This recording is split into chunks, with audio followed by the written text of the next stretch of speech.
Toutes nos histoires sont tirées de faits réels. Et pour préserver l'anonymat des protagonistes, des comédiens interprètent leur rôle.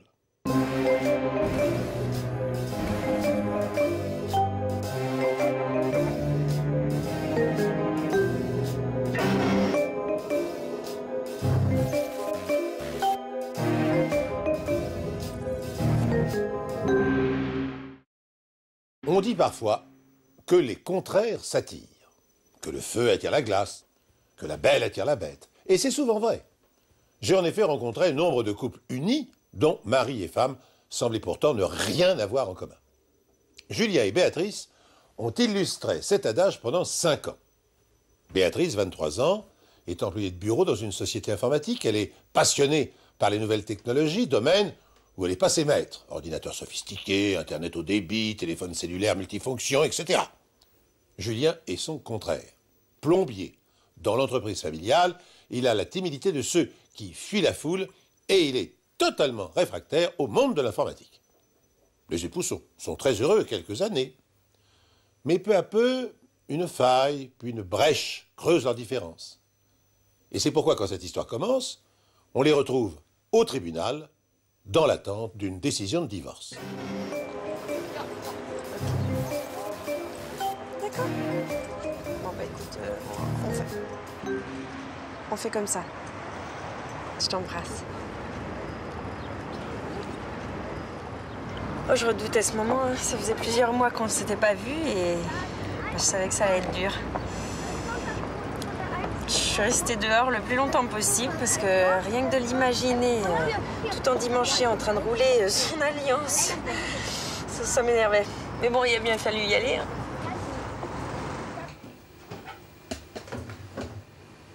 Ah bah, je l'ai regardé en coin quand elle est rentrée. Je l'ai trouvé un peu changé. Plus mince et très pâle. Oh, j'aurais jamais cru qu'un jour, elle éviterait mon regard comme ça. J'avais le ventre tellement noué que j'ai rien pu lui dire.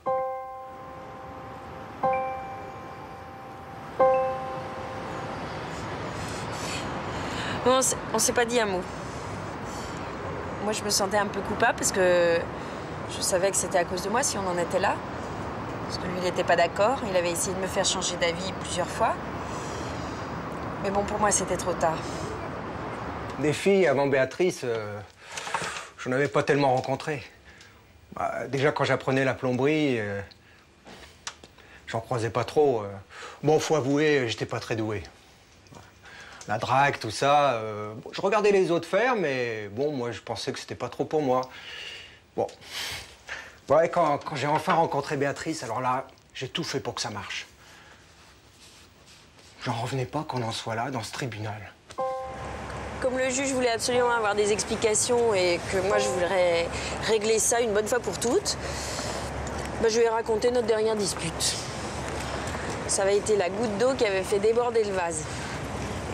Une fois de plus, j'avais cherché à le joindre pour lui demander une chose urgente. Et j'avais pas pu, parce que monsieur refusait obstinément d'avoir un téléphone alors qu'il était toujours en déplacement. Et là, j'ai pas supporté. C'est pour ça que je demandais le divorce. J'arrêtais pas de repenser à notre dispute de ce jour-là, qui avait tout déclenché. On s'était déjà accroché quelques fois pour des broutilles. Mais bon, comme dans tous les couples. Hein. Parce que je peux vous dire que Béatrice, elle a un sacré petit caractère. Alors parfois, le ton montait. Bon, je l'aimais aussi pour ça. Hein. Et puis ça passait toujours. On était au-dessus de ça, nous deux. Alors vraiment, cette histoire de téléphone, je trouvais ça vraiment ridicule, hein, comme raison de divorcer. Dans ma tête, c'était obligé, elle allait changer d'avis. Et puis le juge a posé la question. Et j'ai failli tomber de ma chaise en entendant sa réponse. Elle a dit non. Eh ben oui. Le couperet tombe, le juge prononce le divorce. En un instant, le couple est dissous. Et chacun reprend sa route solitaire. Béatrice s'abrutit de travail et de sortie. Julien s'en retourne dans sa petite ville et retrouve sa clientèle. Des mois s'écoulent. Le jeune homme supporte très mal son statut de nouveau célibataire et il sombre dans un état dépressif. Au point d'ailleurs d'inquiéter son ami Sébastien. Oui, il vivait pas très bien le départ de Béatrice, même s'il se plaignait jamais. Mais bon, vous savez ce que c'est, entre hommes, on parle pas trop de sentiments. Mais bon, tant qu'il allait au boulot, moi, je me faisais pas trop de soucis. Je me disais que, bon, bah, il prenait le dessus. Et puis un jour, j'ai reçu un coup de fil et on m'a dit qu'il avait loupé certains rendez-vous au travail. Et là, j'ai paniqué, je me suis dit qu'il avait fait une bêtise, comme on dit. J'ai pas imaginé une seconde que ça serait si dur. Bah oui, quand on est marié comme ça depuis 5 ans, on sait plus ce que c'est que d'être seul. Seul pour aller à la pêche le dimanche, seul pour dîner, seul pour regarder la télévision, plus personne pour prendre soin de moi. Même ma belle-mère me manquait. Alors j'ai craqué. Je me suis précipité chez lui, et là j'ai eu un choc. C'était un vrai capharnaüm. Il n'avait pas fait la vaisselle depuis je sais pas combien de temps, la poubelle était remplie, le frigidaire était vide. C'était vraiment dégueulasse, y compris lui d'ailleurs. Et là je me suis dit que ça pouvait plus durer, qu'il fallait que je fasse quelque chose pour lui, qu'il fallait que je lui trouve une femme.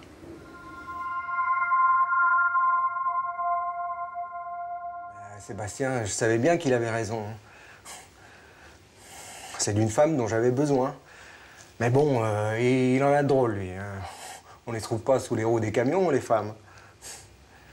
Et puis, franchement, je me voyais pas aller arpenter les balles du coin pour aller chercher une femme, aller l'aborder, tout recommencer à zéro, sans aucune garantie d'ailleurs que ça marche.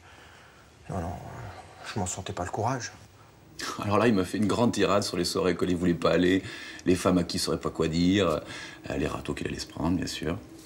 Et à un moment donné, il m'a dit comme ça, en soupirant, « Ah, si seulement on pouvait choisir la femme qu'il nous faut vraiment. » Ça m'a fait tilt. Et je lui ai répondu, « Mais si, justement, c'est possible, on peut choisir. » Ah, j'ai freiné des 4 fers, moi. Je le voyais venir, lui. S'il croyait qu'il allait m'envoyer à une agence matrimoniale, alors là, c'était hors de question. Je préférais encore rester seul chez moi, tant pis.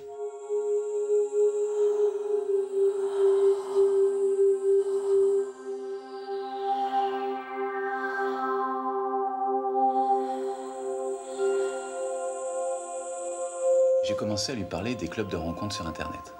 Bon, j'ai un cousin qui a trouvé la femme de sa vie comme ça, et je savais que ça marchait. Mais bon, Julien, c'est un rationnel. Il faut être carré, il faut prendre les choses calmement, raisonnablement. Alors j'ai commencé à lui dire calmement qu'il faudrait qu'il réponde à un tas de questions sur sa vie, son travail, ses amours, ses loisirs, tout ça, pour qu'on sache qui il est vraiment. Ensuite, le petit logiciel ferait son boulot et lui sortirait une liste de femmes qui lui correspondraient vraiment. C'était scientifique, quoi. Et surtout, il perdrait pas de temps et il pourrait choisir. Julien constate avec soulagement que le fonctionnement des agences matrimoniales a beaucoup évolué. Fini les petites annonces honteuses dissimulées dans les journaux. Fini les premiers rendez-vous, l'œil à la boutonnière ou le cheveu permanenté. Non, désormais, grâce à Internet, à des logiciels spécialisés, rien n'est laissé au hasard. Le profil des candidats au mariage est scientifiquement programmé. Les chances de trouver l'âme sœur sont presque garanties. Alors, le célibataire éploré se lance dans l'aventure.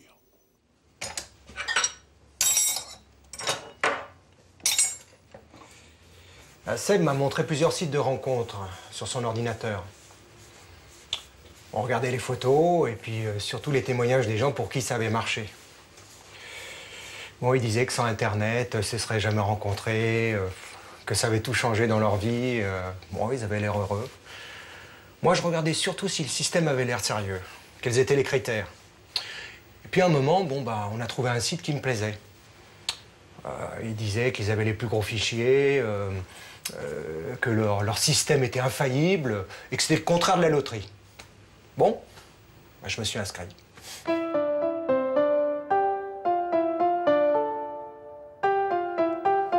C'est l'histoire la plus incroyable que j'ai vécue depuis que j'ai créé ce site de rencontre. La plupart de nos clients, je ne les rencontre jamais parce que c'est l'ordinateur qui fait tout.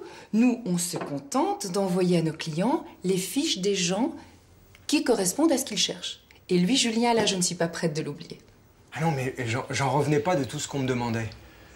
Et il fallait pas juste que je dise ce que j'aimais ou pas, ou comment j'étais physiquement. Non, il fallait tout que je raconte. Alors, bon, les livres que j'avais lus, les lieux que j'avais visités, comment j'aimais être habillé, mes plats préférés, si je faisais du sport, même si j'avais aimé l'école quand j'étais petit. Et moi, je n'avais pas tellement aimé. Notre programme, c'est du sérieux. Nous ne sommes pas là pour rouler les gens et pour leur présenter des personnes avec lesquelles ils ne vont pas s'entendre au bout de 2 jours. Pour que nos clients puissent trouver la bonne personne, il faut qu'ils nous racontent le plus de choses possible, même les détails qui peuvent paraître insignifiants. Ils doivent absolument remplir toutes les cases. Après avoir raconté toute ma vie, c'était pas suffisant. Il fallait que je remplisse des centaines de cases pour décrire la personne que je voulais rencontrer. Alors j'ai tout rempli consciencieusement. La couleur de ses yeux, la taille, le poids, son caractère, aimer cuisiner, tout ça, blablabla. Bon, mais ouais, c'est vrai que c'est pas très romantique, hein, présenté comme ça, mais bon, au moins les choses étaient dites. Moyennant une somme coquette, mais après tout, l'amour a-t-il un prix, hein? Julien rassemble les pièces de son dossier et les expédie à l'agence. En attendant les résultats, il imagine l'ordinateur travailler, croiser les données, établir des statistiques, trier des milliers de fiches, examiner des photos. Il se demande, impatient et anxieux, si la machine va parvenir à dénicher la femme de sa vie parmi des milliers d'autres.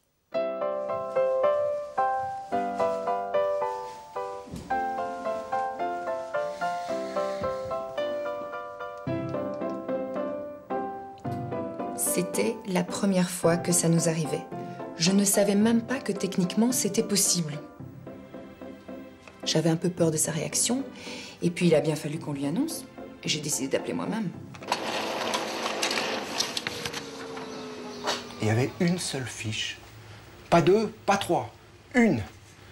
Non mais avec tout ce que j'avais payé, ma première réaction, ça a été la déception. Non mais je sais que je suis pas l'homme le plus extraordinaire de la Terre, mais quand même, faut pas exagérer, hein. J'avais du mal à croire qu'une seule femme pouvait me correspondre. Puis après, j'ai eu une angoisse. Si jamais la fille qu'on me présentait me plaisait pas, quelle chance il allait me rester? Je l'ai rassuré comme j'ai pu, en lui disant que ce qui compte, ce n'est pas la quantité, mais la qualité. Mais il avait l'air à la fois déçu et anxieux. Et comme entre nous, j'étais moi-même assez embarrassée, pour une fois, j'avais fait une exception. Je lui avais dit que si ça l'arrangeait, je voulais bien organiser son premier rendez-vous avec cette femme dans nos bureaux. Comme ça, il ne resterait pas seul avec elle et il serait moins gêné. Il devait vraiment être nerveux parce qu'il a accepté avant même que je finisse ma phrase. J'ai mis mon plus beau costume. J'ai pris le train, puis le bus, et puis je suis arrivé à l'endroit où Madame Foran m'attendait. Elle m'a parlé quelques secondes, mais honnêtement, j'arrivais pas du tout à me concentrer sur ce qu'elle disait. J'allais quand même rencontrer une femme qui était censée être parfaite pour moi. La porte s'est ouverte. Elle est entrée. C'était Béatrice.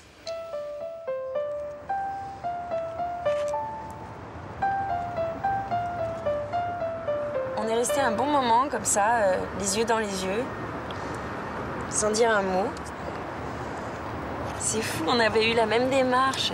Je me suis inscrite à la même agence, sous mon nom de jeune fille, j'ai répondu à tous leurs questionnaires. Et puis j'ai laissé l'ordinateur faire son travail. Mais franchement, la dernière personne sur laquelle je pensais tomber, c'était bien Julien. Moi, j'ai toujours cru aux rencontres sur Internet, mais lui, il a toujours détesté les ordinateurs. Mais bon, c'est ça l'amour.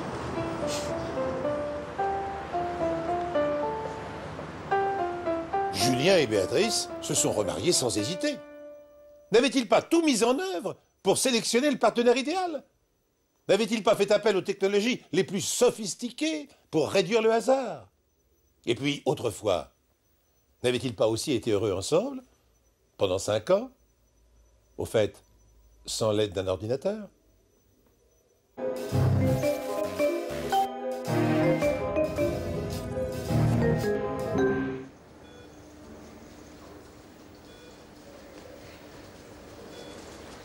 Comme on le sait, lorsque les jeunes médecins obtiennent leur doctorat et que dès lors ils sont habilités à exercer leur profession, ils prêtent le serment d'Hippocrate, ce savant grec précurseur de la médecine moderne.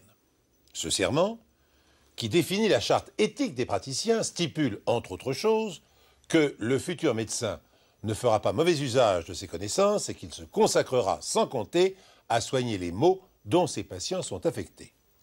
Comme l'ensemble de ses confrères, le docteur Paul Limier, médecin anesthésiste, s'est engagé sans réserve à respecter ce serment. Et il n'a aucune intention de se parjurer, sauf peut-être s'il doit choisir entre la vie de son fils et Hippocrate.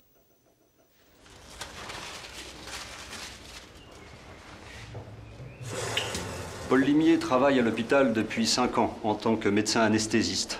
Il a un bon contact avec les patients. Une personne sans problème, efficace, un ami. Il parle de son fils comme s'il était la 8e merveille du monde. Je l'ai souvent invité à dîner chez moi avec sa femme. Ils forment un couple uni, heureux. Cette semaine-là, je crois qu'elle était partie voir de la famille à Londres. Quand le téléphone a sonné, j'ai failli ne pas répondre. Ma femme était en voyage, mon fils chez son oncle. Et moi, ça faisait un petit moment que j'avais pas passé une soirée tout seul.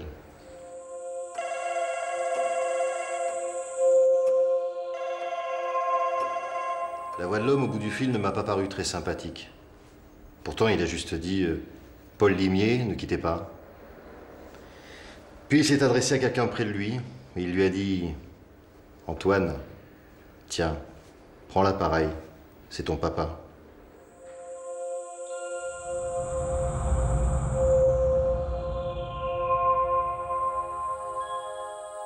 Mon cœur s'est arrêté de battre. Pourtant, mon fils n'avait pas l'air inquiet. Mais ça n'allait pas. La femme de ménage devait l'amener chez mon beau-frère. Enfin, l'homme a repris le téléphone, et puis il m'a dit que si j'étais obéissant, il me rendrait Antoine très vite. Voilà, c'est tout. Puis il a raccroché. Enfin, je n'arrivais pas à comprendre ce qui se passait. J'étais assis dans mon fauteuil. Ce qui m'entourait me semblait irréel. Il y avait seulement ce mot que je n'osais pas formuler, mais dans mon esprit, c'est... Enfin, c'était tellement invraisemblable, quoi.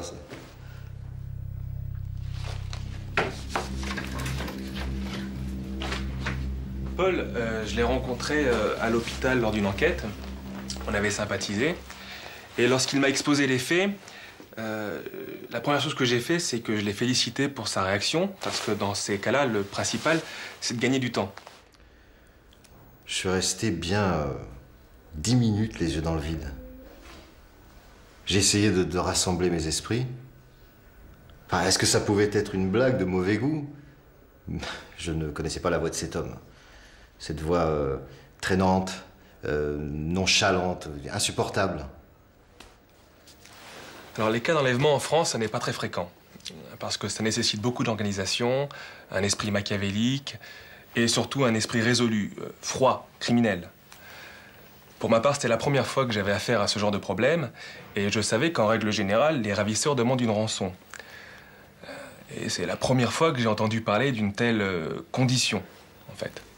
Une chose était sûre, et que soit la rançon qu'il exigeait, j'allais la lui donner sans réfléchir.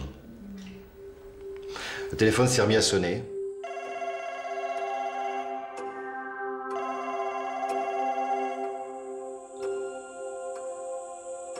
Et j'ai décroché immédiatement. L'homme m'a demandé si je comprenais ce qui se passait. J'ai répondu oui. Enfin, je reconnaissais à peine ma voix. Il m'a expliqué qu'une complice s'était faite passer pour la bonne de mon beau-frère. Et Antoine l'avait suivi sans réfléchir. Il a évoqué ensuite une opération à laquelle je devais assister le lendemain. Il avait l'air très renseigné. Le contrat était simple. Si je voulais revoir mon fils vivant, je devais tuer le patient au moment de l'anesthésie.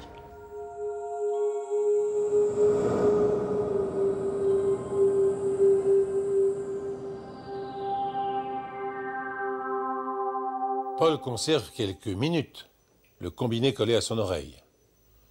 Le grésillement de la tonalité évoque dans son esprit le battement d'un cœur. Le bruit, si familier, d'un électrocardiogramme. Tandis que le médecin se répète à voix basse le prénom de son fils, il s'efforce de garder son sang-froid Mais son crâne est en feu. Qui est le fou meurtrier qui détient son fils? Comment peut-il utiliser un enfant de 5 ans pour exiger de lui qu'il commette un crime, qu'il assassine un patient innocent en toute conscience? Paul doit réagir, et vite. La panique succède à l'apathie.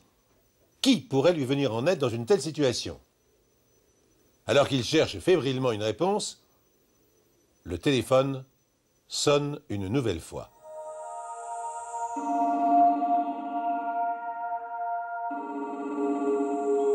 Je n'osais pas répondre, mais je n'avais pas le choix.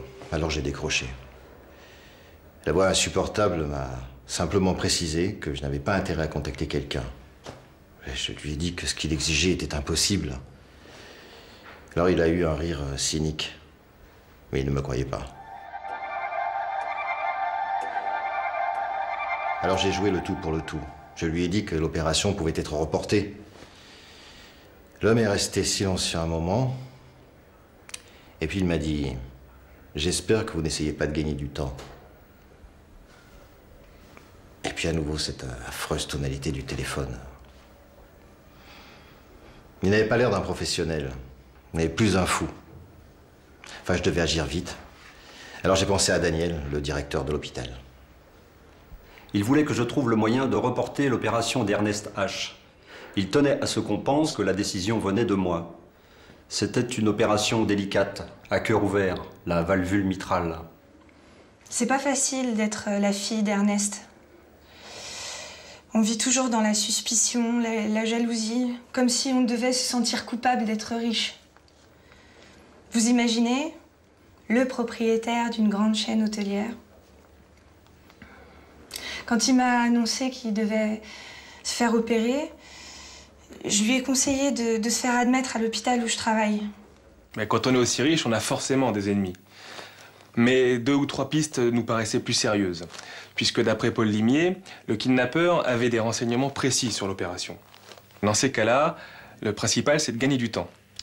Alors bien sûr, je savais que dans une telle enquête, une seule journée, c'est vraiment très peu. Et surtout, je savais qu'une fois qu'ils ont ce qu'ils veulent, les kidnappeurs ne s'occupent plus de leurs victimes. J'ai passé la nuit dans le salon, en dormant par intermittence, attendant le coup de fil de cet homme. Mais l'appareil est resté muet.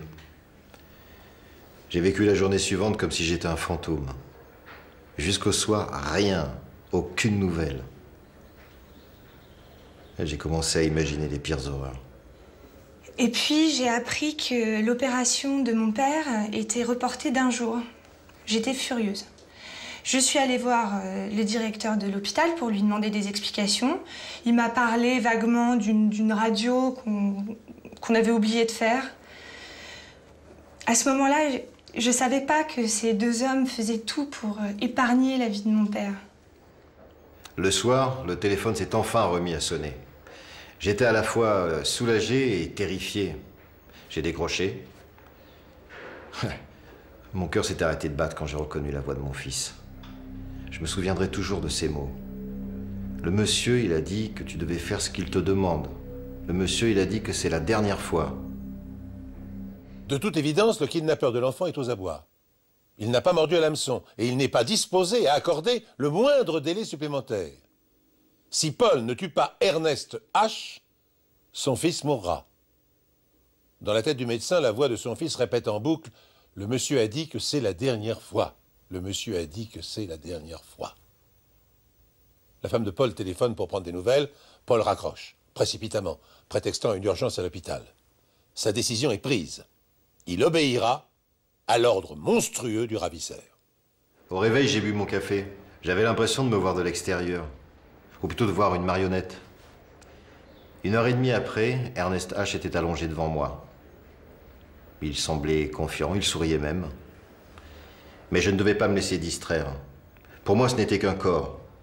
Alors j'ai préparé mes seringues, j'ai fait mes dosages d'anesthésie, sans que personne ne remarque mon anxiété.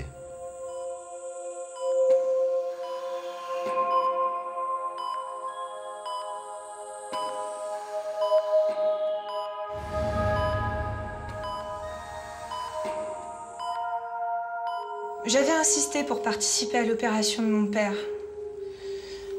Ce matin-là, j'avais un mauvais pressentiment.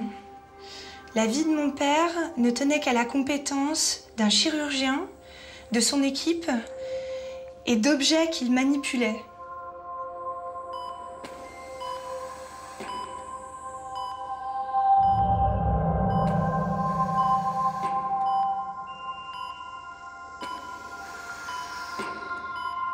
En dernier lieu, j'ai injecté à Ernest H du flaxédil. La respiration du patient s'est réduite, ses muscles se sont paralysés, l'opération pouvait commencer. Effectivement, d'après le rapport du chirurgien, l'opération s'est déroulée parfaitement.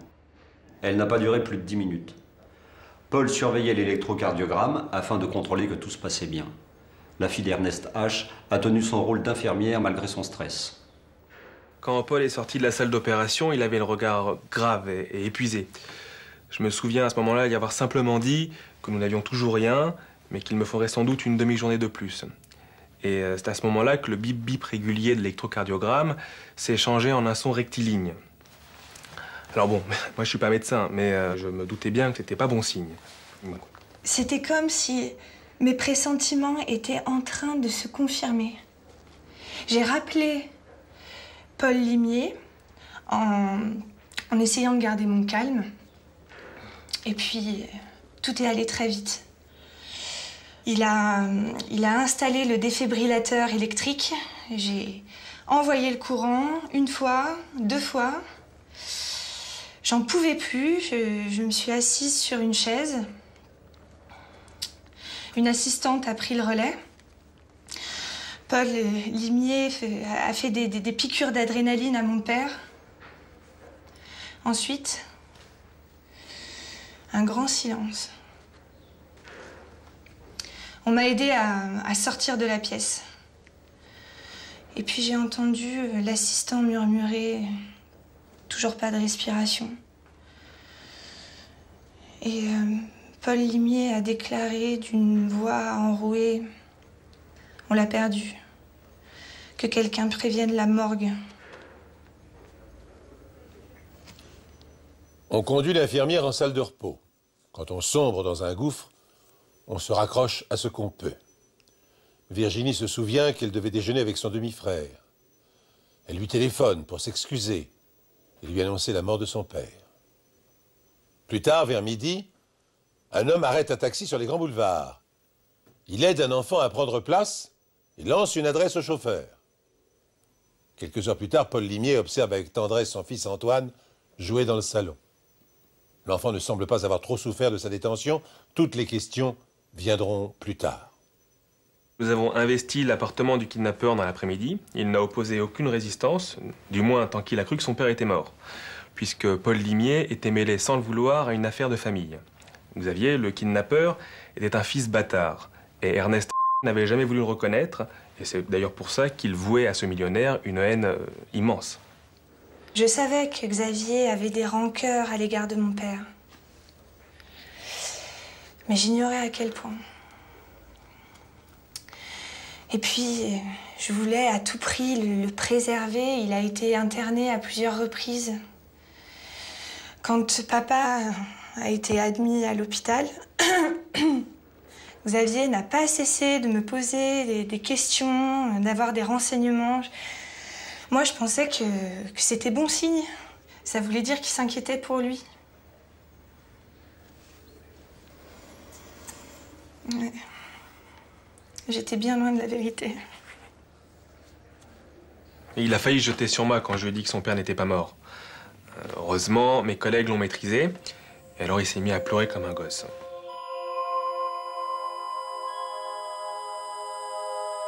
À la fin de l'opération, j'ai injecté au malade le reste de flaxédil. Puis j'ai retiré l'électrode placée dans son dos.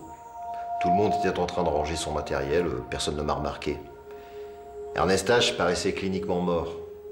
Alors j'ai utilisé de l'oxygénation par diffusion apnéique. Ça permet au sang d'être alimenté, même si les poumons ne respirent pas. En attendant les gars de la morgue, je suis resté seul avec lui. J'ai eu tout le temps de le ranimer. Et avec la complicité de l'inspecteur Maury, nous l'avons isolé jusqu'à la libération de mon fils. C'était la fin du cauchemar. Le téléphone sonne, Paul décroche. Sa femme, affolée, soulagée sur les nerfs, l'assaille de questions concernant son fils. Paul la rassure. Dans sa chambre, au milieu de ses jouets, l'enfant s'est déjà endormi. Le médecin, rêveur, se souvient alors de ses études, des nuits épuisantes passées à éplucher des manuels, de son angoisse à la veille des examens, de son diplôme et du serment d'Hippocrate. Alors il sourit. Il pense aux patients qu'il attend à l'hôpital et qu'il retrouvera demain pour les soigner, avec passion bien sûr, et dévouement.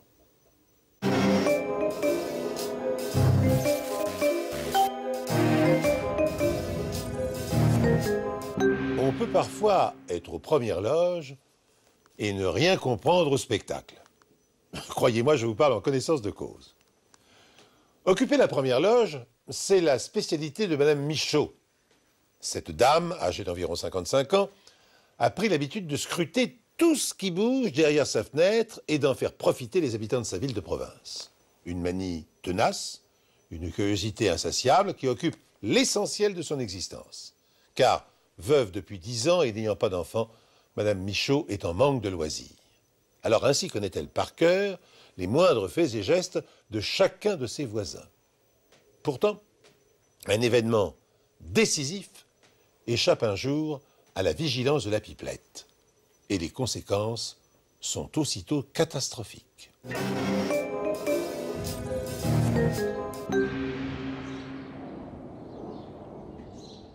Je les aimais bien, les Carloni. Ils habitaient juste en face, là. Elle était du genre plutôt effacée, vous voyez, un peu triste. Oh, qu'est-ce que je pouvais la plaindre, la pauvre. Oh. Elle était plutôt mignonne, hein, pas vilaine. Toujours soignée, elle se laissait pas aller. Et pourtant, je peux vous dire qu'elle n'était pas heureuse avec son mari. Oh, quel goujat, celui-là. Je le voyais, hein. Depuis des années, moi. Il partait le samedi matin et il revenait le dimanche soir. Tard, après le film. Une fois, elle m'avait dit qu'il avait du travail. Des rendez-vous à Paris, tu parles. Il allait voir sa maîtresse, tout le monde le savait. Alors, la pauvre, elle restait toute seule le week-end. Monsieur et Madame Carloni, ils n'avaient pas d'enfants. Alors, la maison était facile à entretenir, hein. C'était très calme. Elle était très gentille avec moi. Mais alors lui, arrogant et détestable avec sa grosse voiture. Enfin, je le voyais pas souvent, hein. Il me parlait même pas de toute façon. Lui, il y en avait pour le boulot et pour sa maîtresse. Enfin, je l'ai jamais vu, mais c'est ce qu'il se disait en ville. On s'était rencontrés, lui et moi, il y a une petite dizaine d'années. Et en fait, on s'est rencontrés parce que j'avais été embauchée pour être son assistante. Et immédiatement, on s'est plu. On était exactement sur la même longueur d'onde, professionnellement, personnellement. Ça collait extrêmement bien entre nous deux. J'étais mariée, moi aussi, j'avais pas d'enfant comme lui. Donc, on était fait pour s'entendre. On essayait de se voir le plus souvent possible, en particulier le week-end. Alors évidemment, je lui demandais si sa femme lui faisait des scènes. D'après lui, elle était plutôt faible, pleurnicharde, du genre à jouer les martyrs. Excusez-moi, vous pouvez retirer, merci. De toute façon, s'il avait été aussi malheureuse qu'elle le disait, elle serait partie, non? Didier avait décidé de quitter sa femme, il avait commencé à lui parler divorce. Enfin, quand je dis parler, c'est sans doute beaucoup dire parce que, d'après ce que je savais, il communiquait plus. Sa femme était à la limite de la dépression. Il allait pas bien. C'était le samedi. Il venait de partir, monsieur Carloni. Et 1 heure après, je vois une voiture, un taxi, qui s'arrête devant la maison. J'ai entendu le bruit. Alors j'ai jeté un œil et j'ai vu un homme sortir de la voiture. Je l'avais jamais vu. Il portait un imperméable beige. C'était pas le médecin du coin. Mais ce qui m'a étonnée, alors là vraiment, c'est qu'il a pris une clé dans sa poche et qu'il est rentré. Comme si c'était chez lui.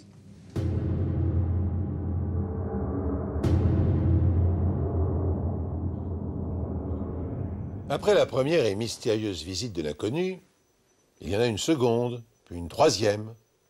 Et la scène, à chaque fois identique, se déroule sous les yeux ébahis de Madame Michaud.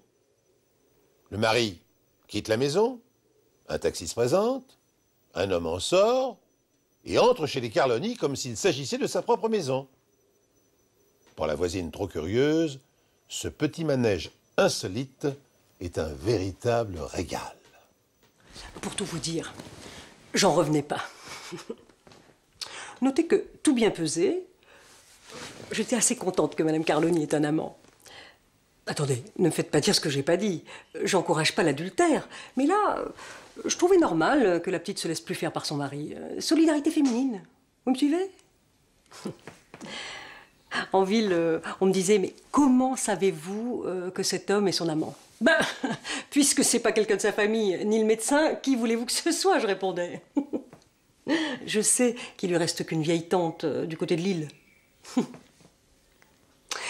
Chaque fois, il passait tout le week-end, l'homme, avec elle.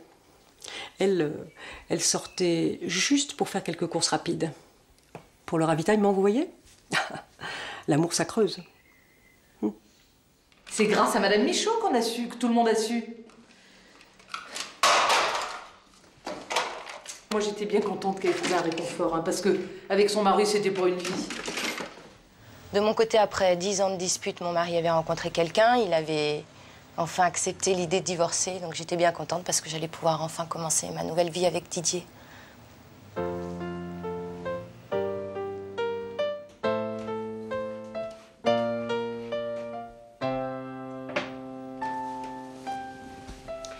Ça s'est passé un soir, vers 6 heures.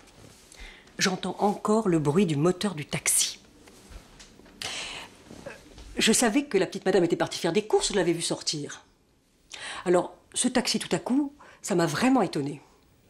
Mais attendez, c'était qu'un début. Le monsieur à l'imperméable est sorti de la voiture, comme d'habitude. Mais cette fois, Carloni était chez lui. Vous vous rendez compte du coup de théâtre? Qu'allait-il se passer? D'habitude, moi, je suis pas du genre curieuse. Mais là, je suis restée collée à ma fenêtre. Le monsieur a marché vers la maison. Mais au lieu d'ouvrir la porte avec sa clé, comme d'habitude, il a sonné à la porte. Carloni lui a ouvert et tout de suite, pam pam, j'ai entendu comme 2 détonations. Oh, sur le coup, j'ai pas compris, sauf que Carloni, il s'est écroulé. En fait, avant d'en entendre pour de vrai, on pouvait absolument pas imaginer ce que c'était que des coups de feu. Ah, je suis restée comme ça, comme 2 ronds de flanc.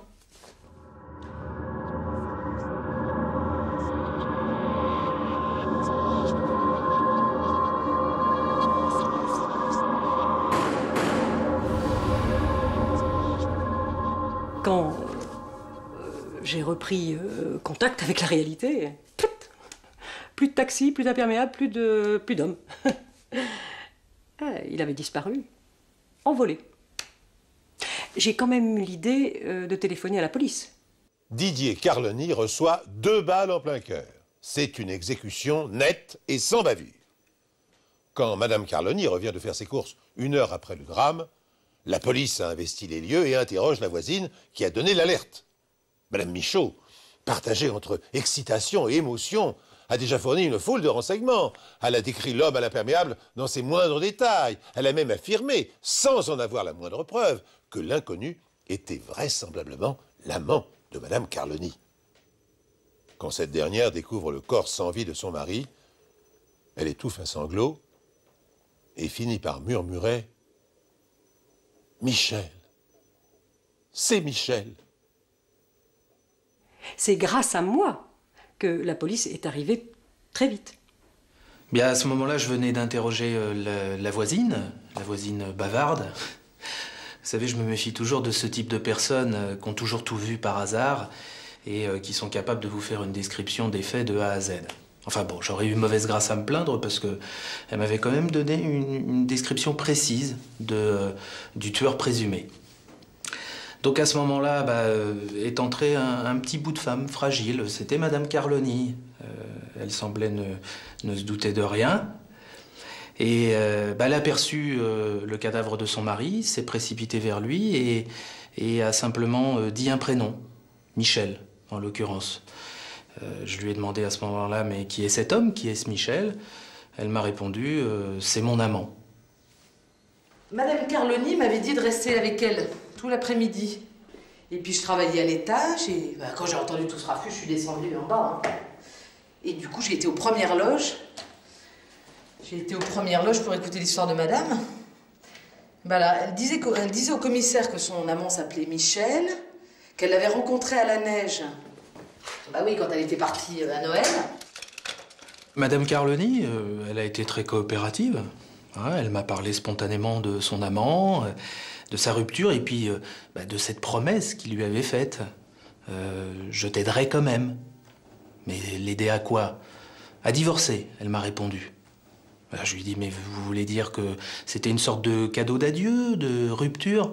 Oui, oui, c'est ça, exactement, m'a-t-elle dit doucement, en pleurant. Enfin, c'est quand même un cadeau d'adieu assez spécial, hein, tuer le mari avant de quitter sa maîtresse. Le commissaire l'a pas interrogé longtemps. Hein.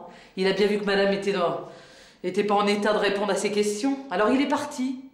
Et puis moi, j'ai essayé de ranger... il y avait un bazar pas possible. Bah oui, à cause de l'enquête. J'ai quand même l'habitude de recueillir des témoignages, des aveux. Mais là, il y avait quelque chose d'étrange.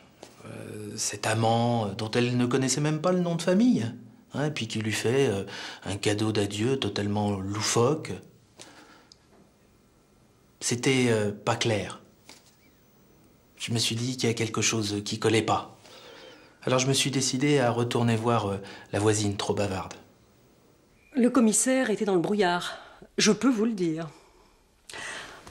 On aurait dit qu'il réfléchissait à toute vitesse. Il m'a dit, enfin il m'a demandé même, Madame Michaud, les avez-vous vus une seule fois dans la maison ensemble, Madame Carloni et son amant? J'ai pas eu besoin de beaucoup réfléchir, j'ai dit non, jamais. Madame était là, dans le salon. J'étais en train de ranger les fauteuils à leur place, quand tout à coup, le commissaire est rentré dans la maison, mais comme un fou, hein. Madame était assise, là, sur le canapé, avec son manteau et son sac de course. Et puis, d'un seul coup, il s'est jeté sur elle. Ah, mais je vous assure que j'ai eu peur, hein. Et avant qu'elle ait eu le temps de dire ouf, il lui a arraché son sac des mains. Et puis c'est comme ça qu'il a découvert le poteau rose. Hein. L'intuition fulgurante du commissaire se confirme lorsqu'il s'empare du cabas de Mme Carloni pour inspecter son contenu. Il découvre un imperméable beige roulé en boule, une perruque d'homme et un revolver dans lequel il manque 2 balles.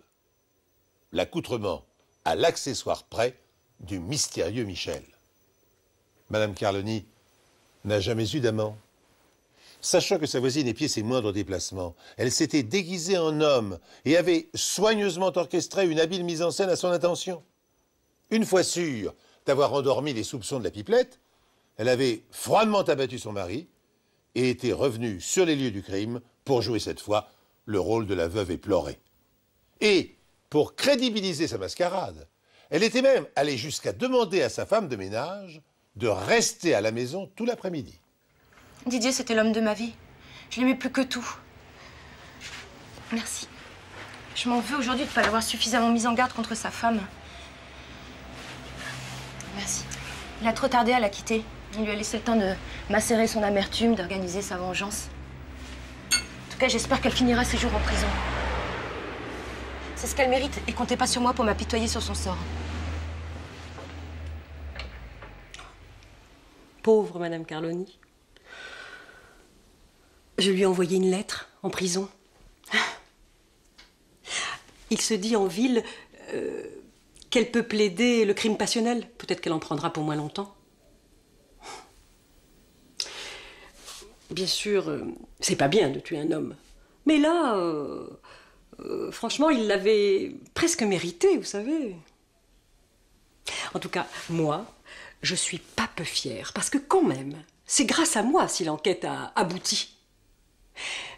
Si j'avais pas tout vu derrière ma fenêtre, le commissaire en serait toujours à chercher son assassin avec l'imperméable beige.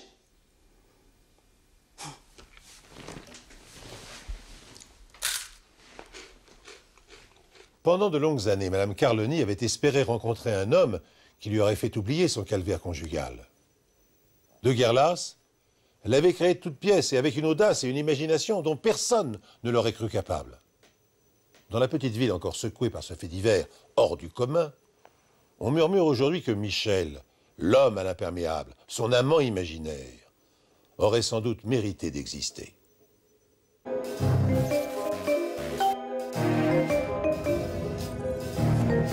Les fauves tuent pour se nourrir, les hommes parfois pour le plaisir.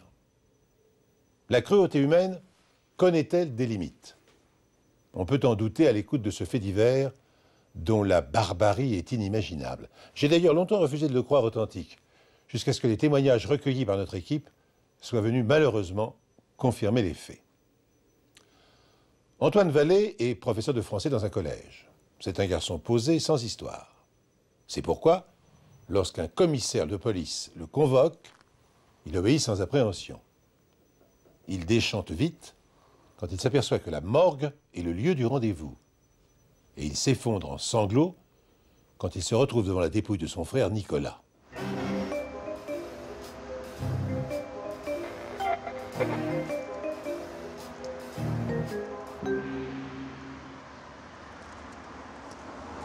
Nicolas et moi, on était très différents dès le départ, surtout à partir de l'adolescence, c'est vrai. On s'entendait bien, c'est pas le problème, mais on a pris des chemins très opposés au fil des années. Bon, moi j'étais le sérieux de la famille, celui qui fait pas de vagues. Je dois même vous avouer, à partir d'un moment, ça a commencé à m'agacer. J'ai eu peur que je sois un petit peu ennuyeux. C'est con à dire, excusez-moi, mais je suis pas un original, voilà.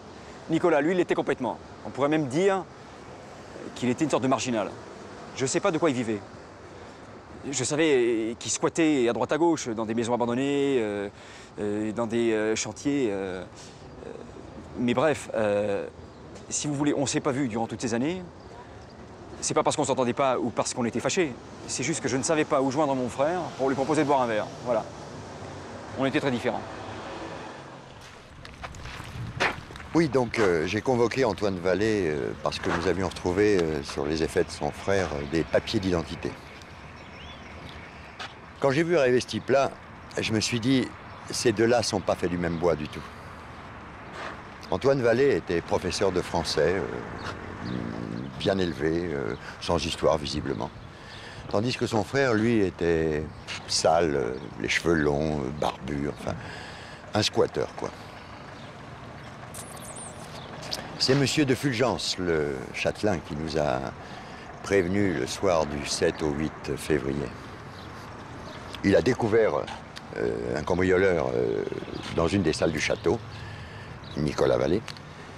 Vallée s'est enfui et on l'a retrouvé mort dans le parc. Quand le commissaire Dubrion m'a parlé de cambriolage, j'ai pas pu y croire.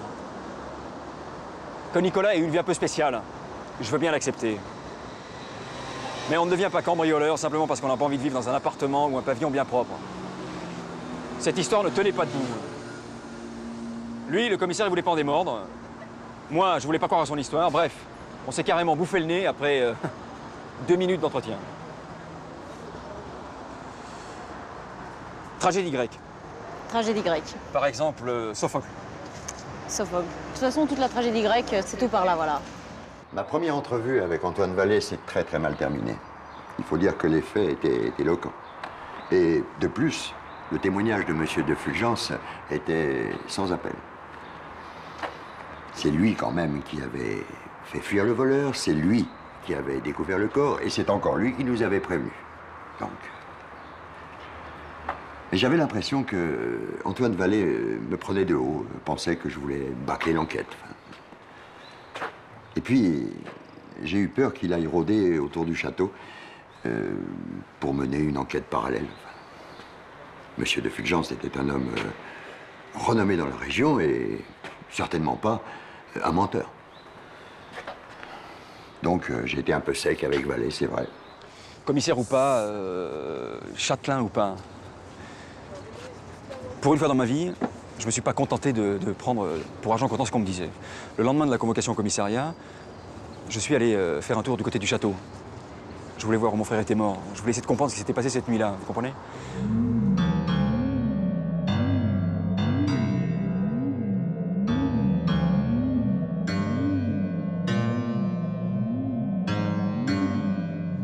une jeune fille qui est sortie de la Grande Grille, hein, en mobilette. Vu son habillement, je me suis dit que c'était certainement pas la fille du châtelain, mais plutôt une employée de maison, vous voyez? Je sais pas ce qui m'a pris instinctivement, j'étais en voiture, je l'ai suivie. Elle s'est rendue en ville. Elle devait aller faire des courses, je pense. Enfin, plutôt, elle devait passer des commandes, parce que chaque fois qu'elle sortait d'un magasin, elle avait les mains vides. Je l'ai laissé faire quelques magasins, et avant qu'elle reprenne sa mobilette, je l'ai accostée, je l'ai arrêtée. Monsieur Vallée est venu me parler pendant que je faisais les courses, 2 jours après le drame. Au château, on en était encore tout retourné. Moi qui étais déjà pas rassurée là-bas, après une tentative de cambriolage, c'était encore pire. Et puis ce mort dans le parc, ça me donnait des frissons. On m'a dit qu'il était le frère du mort, il m'a fait de la peine. Puis il était tellement mignon, je lui ai dit tout ce que je savais. Ouais. Je n'avais pas reçu de directive, hein, ni monsieur de Fulgence, ni la police m'a dit que je devais me taire, alors je lui ai dit ce que je savais. Le soir où le jeune homme est mort, tout le personnel en a été mis en congé. C'était curieux. Alors du coup, j'ai passé la soirée dans ma chambre. Et puis, en fait, elle se trouve dans les communs, pas tout près du bâtiment principal. Et là, en début de soirée, j'ai vu passer une dizaine de voitures à peu près. Je me suis dit, c'est vraiment curieux parce que, avec tant de monde au château, qui c'est qui veut les servir?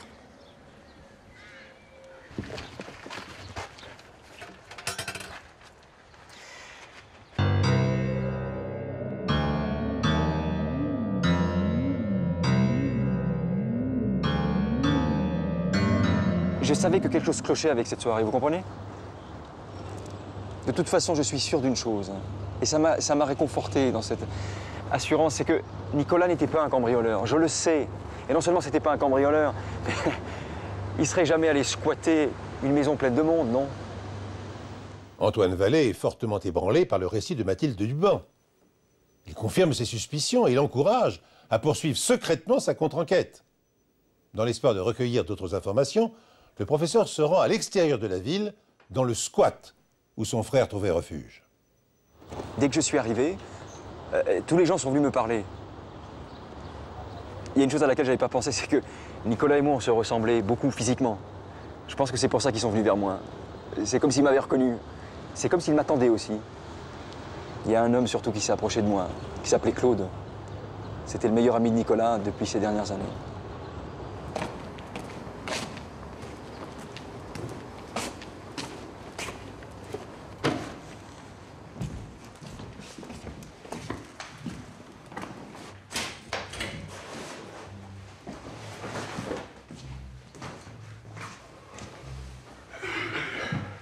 On a beaucoup parlé de Nico. Et d'ailleurs, Nico, il me disait souvent qu'il avait envie de reprendre contact avec son frère. Mais bon, tu sais ce que c'est quand... Enfin non, justement, tu sais pas ce que c'est. Mais quand tu choisis de vivre comme ça, en dehors du système, et à un moment donné, ça devient super dur de revoir les gens d'avant, la famille, tout ça. Mais Nico, lui, il y pensait. Juste, il savait pas trop comment s'y prendre, tu vois. Je sais qu'il aimait vachement son frangin. Il disait souvent en rigolant qu'il était un peu trop docile, un peu trop propre sur lui, mais... Et je crois que ça lui a fait vachement de bien aussi à Antoine de parler de Nico. De savoir qu'ici, il était heureux, même si, tu vois, c'est pas la joie tous les jours, mais... Et puis je crois que... Finalement, il s'est rendu compte que... Au final, on n'est pas des mauvais, quoi. On a parlé près d'1 heure de Nicolas et on en est arrivé au jour de sa mort. Les révélations de Claude deviennent stupéfiantes et confortent Antoine à poursuivre son investigation. Tout ce que j'ai dit à Antoine, j'ai rien dit aux policiers. De toute façon, ils ont même pas pris la peine de venir nous voir après la mort de Nico. Je parle un clodo comme nous qui meurt dans le parc d'un mec qui est plein de thunes et c'est pas grave, ils en ont rien à foutre, en vérité. Et c'est vrai que moi, j'aurais pu y aller au commissariat, leur raconter ce que je savais. Mais franchement, les flics et moi, ça fait deux. C'était même pas possible. Je pouvais pas. En même temps, c'est vrai que maintenant, tu vois, aujourd'hui, avec le recul et en sachant ce que je sais, Là, je me dis que j'aurais peut-être pu y aller et je regrette de ne pas l'avoir fait. Mais bon, voilà. Bon, tu vois, en tout cas, quand Antoine il est venu, je lui ai raconté tout ce qui s'est passé cet après-midi-là, le 7 février. Il y a un bonhomme qui est arrivé dans une super caisse, genre blindé. Il s'est garé, il s'est arrêté et il est arrivé dans le terrain et il commençait à parler avec les gars, avec tous les gars. Il se déplaçait de groupe en groupe et bougeait jusqu'à ce qu'il arrive près de Nico et moi. Et là, le mec, il nous propose un truc trop bizarre. Et il nous dit qu'il vient de la part d'un châtelain, de monsieur Fulgence, et qui vient nous proposer du travail pour la soirée, genre super bien payé, 1000 €, rien que pour la soirée, rien que pour quelques heures. 1000 € pour quoi faire? Ils ont réussi à obtenir aucune réponse de cet homme. Claude a refusé. Je pense qu'il a eu peur. Et je crois qu'il devait trouver cet homme bizarre. Je crois aussi qu'il n'avait aucune envie de mettre les pieds au château. Nicolas a accepté la proposition. Nico, dès qu'il y avait moyen de faire quelque chose qui sortait un petit peu de l'ordinaire, lui, il fonçait tête baissée, tu vois. Et puis c'est vrai qu'en plus, 1000 €. 1000 € comme ça pour la soirée qui te tombe du ciel, tu vois, tu vas pas cracher dessus non plus. Mais moi, je le sentais pas. Et j'avais pas envie de partir avec ce mec-là.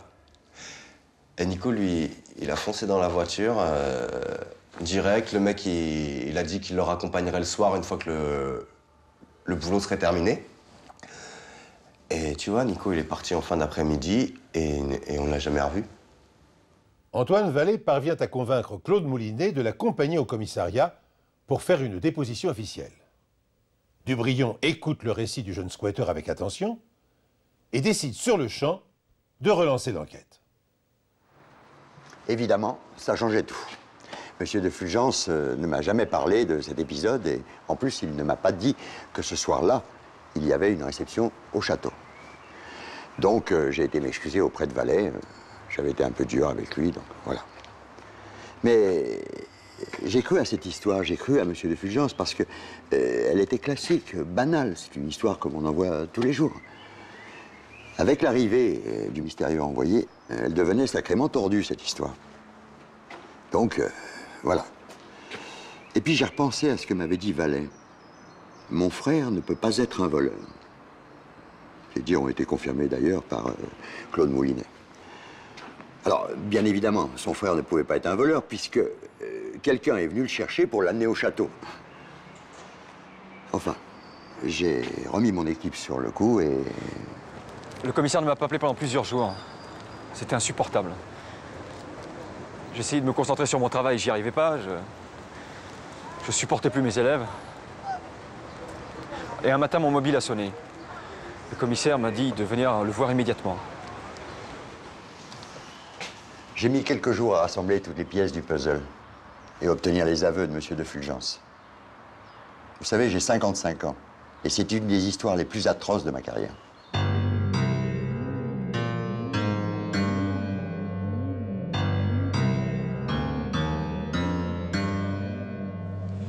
Tous ces gens de la bonne société avaient tous des chiens de garde. Ils se vantaient tous d'avoir le plus fort, le plus rapide, le plus hargneux.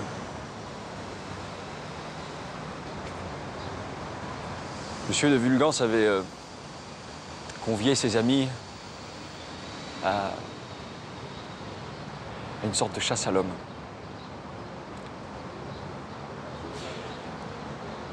Nicolas était arrivé là en début de soirée. Il avait parlé à personne, à l'exception du chauffeur, qui lui avait demandé de rester dans le parc. Monsieur de Fulgence et ses amis sont sortis avec leurs chiens. Ils ont lâché les chiens. Les paris étaient ouverts.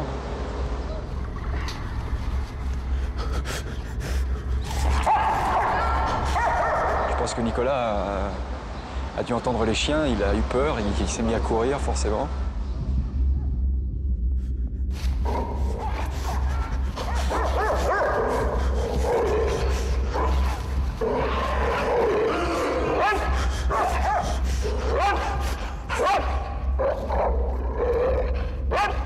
Et en courant, ses pieds se sont pris dans une racine d'arbre. Il a trébuché et...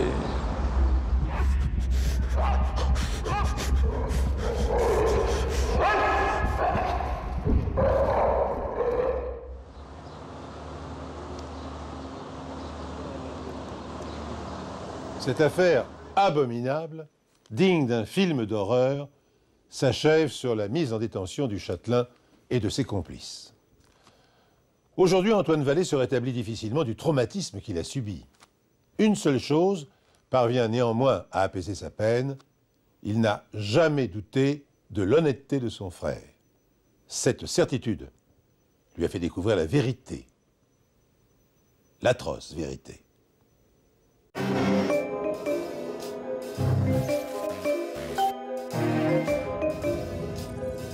L'amour filial et parental.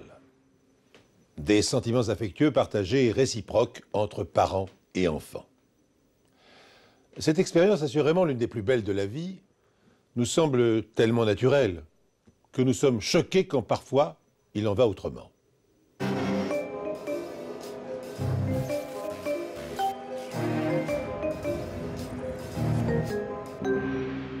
Quand il y a longtemps déjà, on m'a raconté l'histoire du petit Louis et de ses parents, j'ai eu du mal à la croire, car elle est extrêmement dérangeante et elle ne peut se comprendre que dans le contexte de son époque. Nous sommes à la fin des années 50, dans le bidonville de Nanterre, dans la banlieue parisienne. La misère et la dictature chassent de leur pays des milliers de Portugais à la recherche de liberté et de travail. La famille Fuentes fait partie de cela.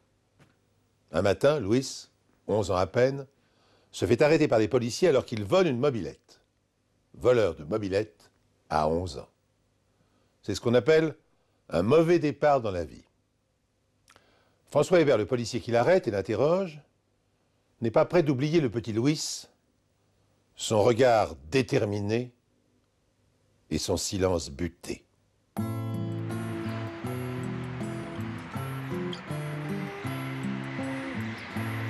Je me souviens de Luis Fuentes, vous pensez bien. Une histoire pareille, ça ne s'oublie pas. Tout a commencé dans les rues de Nanterre. J'étais de service à cette époque-là. Mon attention a été attirée par un gamin qui essayait de mettre une mobilette en route. Et elle lui est tombée dessus. Et pour cause. La mobilette était beaucoup plus lourde que lui.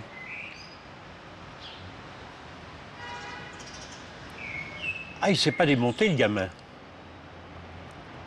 Il a ramassé sa mobilette, il est remonté dessus. Ça m'a quand même paru louche.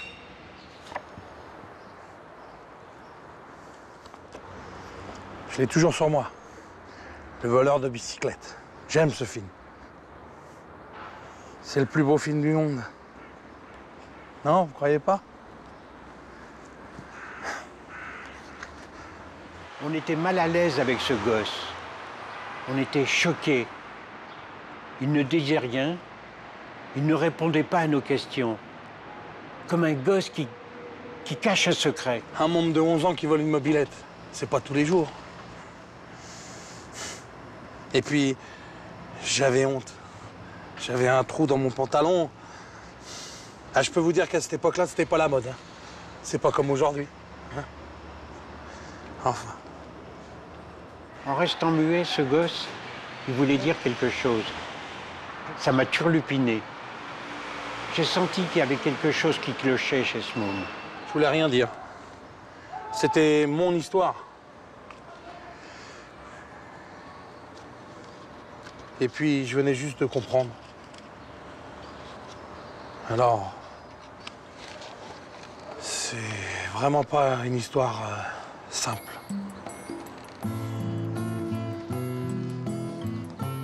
Une histoire compliquée, effectivement. La première information que les policiers parviennent à obtenir de Louis, c'est qu'il habite avec sa mère, Madame Fuentes, dans le grand bidonville de Nanterre, quelque part au milieu des taudis et des cabanes en tôle. Son père est mort dans un accident de chantier 1 mois auparavant. Non, mon histoire, je voulais pas en parler. Toute cette pauvreté, ces bidonvilles. C'est pour ça que je fais ce métier. C'est pour qu'il n'y ait plus jamais de bidonville. Non, puis... Je voulais rien dire. C'était trop compliqué. Même à l'école, je mentais. Je disais que j'habitais dans des HLM. Ça faisait déjà mieux. Et puis, jusqu'à ce que vienne ce flic-là. J'avais envie de lui parler à ce bonhomme. C'est marrant, hein? Et lui, je lui ai tout dit. Il me rassurait. J'avais l'impression de me soulager. Et puis, c'est là que je lui ai dit que j'avais volé pour me payer. Parce que ma mère, après la mort de mon père, elle n'arrivait plus à payer le crédit. Enfin, les mensualités, quoi. J'ai volé pour me payer. Oui, c'est bien cette phrase qu'il a dit. Je l'ai entendue. Il l'a dit fort et très vite, avec fierté. Et je lui ai demandé, pour te payer quoi? Louis n'en dit pas davantage. Et les policiers s'interrogent. François Hébert pressent que cette affaire concerne maintenant plus les services sociaux que la justice. Alors il appelle une assistante sociale, mademoiselle Guillaume. Et tous deux accompagnent Louis dans la baraque qu'occupe sa mère, aux confins du bidonville.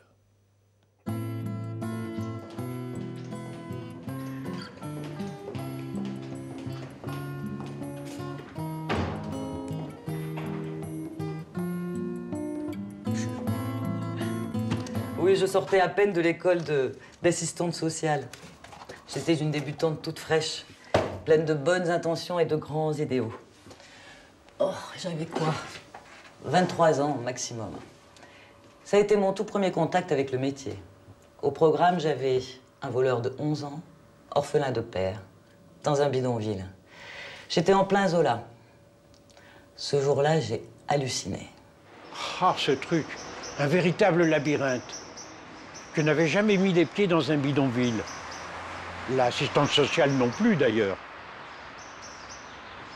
Ça nous a choqués. Inimaginable. Le tiers-monde au bord du périphérique. Enfin bref. On était arrivé chez la mère de Louis. En nous voyant, elle s'est affolée. Je lui ai demandé si c'était bien son fils. Elle m'a dit que oui. Alors je lui ai expliqué la situation.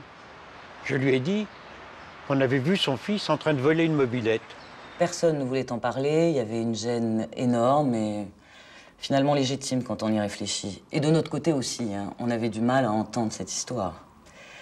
En parlant avec Madame Barroso, petit à petit, il a bien fallu se rendre à l'évidence. Elle et son mari avaient acheté Louis à crédit quand il était bébé.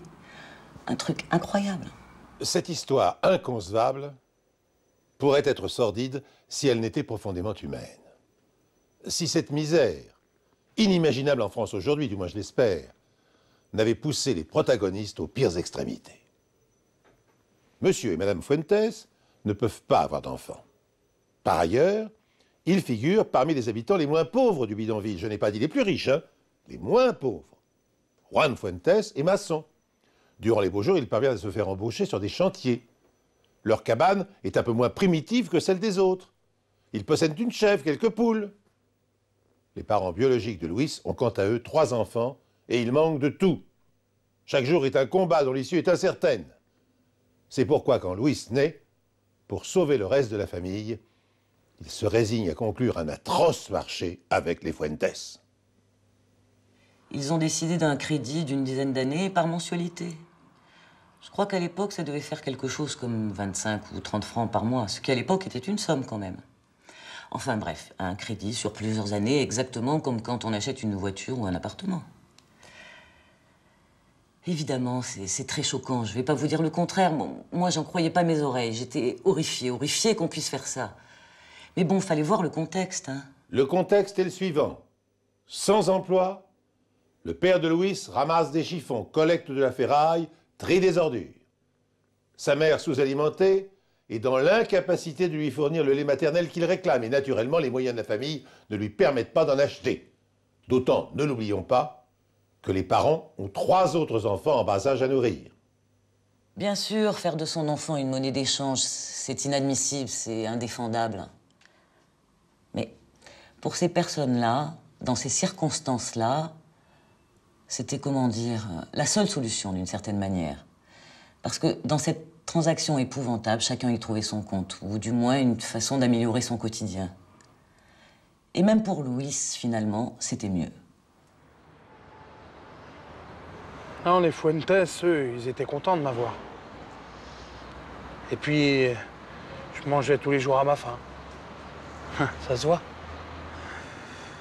Non. Tandis qu'avec mes vrais parents, j'aurais pu souffrir de malnutrition, de problèmes de santé. À savoir. Je peux pas leur en vouloir de m'avoir vendu. Non. Je peux pas leur en vouloir. Vous savez, dans ce genre d'affaires, au fond, le vrai coupable, c'est la pauvreté.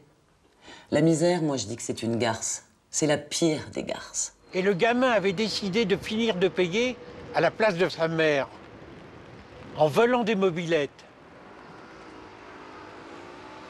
Finalement, comme il disait, je vole pour me payer. Eh oui, voilà l'histoire. Bien sûr, l'attitude des parents biologiques de Louis est révoltante. Mais évitons, plus d'un demi-siècle après les faits, de porter un jugement de valeur. Chaque époque engendre ses cruautés et la misère peut pousser des gens bons et honnêtes dans leur dernier tranchement. C'est du moins ce qu'a dû estimer le juge en condamnant les parents coupables à des peines de prison avec sursis et en ordonnant que Louis soit placé dans une famille d'accueil. Pour autant, le garçon est officiellement adopté par Madame Fuentes.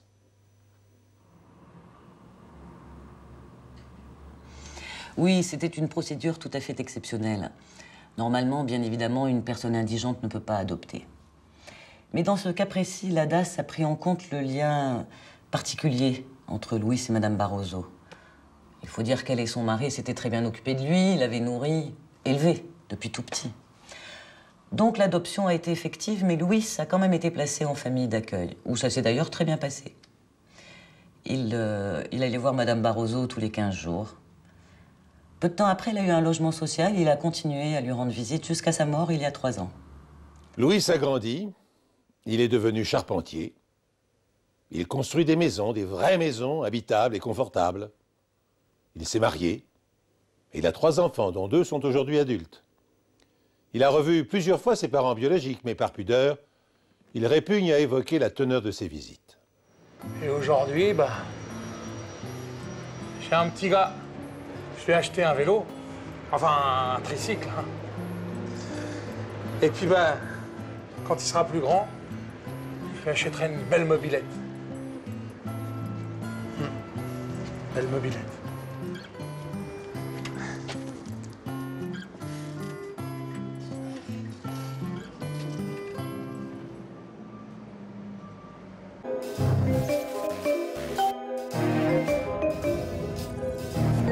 Muriel et Élise sont 2 sœurs inséparables, mais au caractère aussi différent qu'il est possible de l'imaginer. L'aînée Muriel a 28 ans, professeure d'aquagym dans une piscine municipale. Elle est mariée à Laurent, un commercial qui passe plus de temps sur les routes qu'auprès d'elle. Muriel est timide et romantique. Laurent est un homme absent et volage. Muriel n'est pas heureuse, mais fidèle et réservée, elle se contente de cette illusion de bonheur conjugal. Élise, la cadette, a au contraire un tempérament de feu. À 24 ans, cette étudiante en architecture croque la vie par les 2 bouts. Elle fait la fête, elle multiplie les rencontres, elle vit à fond sa jeunesse. Non seulement elle n'est pas mariée, mais elle répète à qui veut l'entendre qu'elle n'a aucune intention de l'être avant 10 ans au moins. Bien entendu, Élise fait tout son possible pour changer le comportement de sa sœur. Elle ne supporte pas de la voir se consumer en silence. Et elle déteste Laurent, son beau-frère, ce macho qui traite son épouse comme une moins que rien et qui doit accumuler pendant ses déplacements professionnels les aventures extra-conjugales. Aussi, lorsque Laurent abandonne sa femme une fois de plus pour un de ses nombreux voyages, Élise décide d'ouvrir les yeux à Muriel. Voici donc les 2 sœurs face à face. L'une avec ses emportements, l'autre avec ses réticences. Laquelle d'entre elles va l'emporter? La fougueuse ou la réservée? L'extravertie ou l'introvertie? L'intrépide ou la timorée? La réponse à cette question est beaucoup plus grave qu'elles ne l'imaginent l'une et l'autre. C'est leur sort qui va se jouer. Romain, l'un de mes enquêteurs, est allé à la rencontre des témoins de cette incroyable histoire.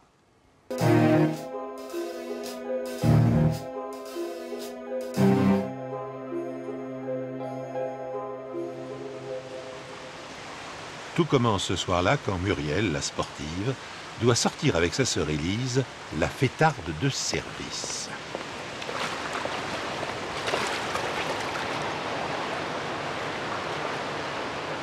Bon alors, qu'est-ce que tu fais là encore? On y va là, on sort. Quoi? Bah t'es pas prête? Eh, on sort là, on va faire la fête. Ah, dis donc. Quoi? On n'a pas le droit d'être habillé ici, là. Quoi? Qu'est-ce qu'il y a? Qu'est-ce que j'ai? T'as pas le droit d'être habillé comme ça à la piscine. Non, ça va. En plus, t'as tes chaussures. Elles sont belles, hein? Non, non, attends-moi dehors. Bon, allez, on y va? Attends, je sors. Ah là là, je te jure, mes mères, hein. Allez, on y va là. Allez, tu sors de l'eau. Vamos, me mouille pas, hein.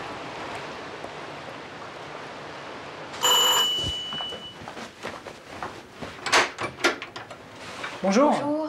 Muriel. Oui, tout à fait. C'est moi qui vous ai téléphoné tout à l'heure. Oui, j'avais compris. Vous avez un peu de temps à m'accorder? Oui. Bon, très bien. Asseyez-vous. Oui, merci.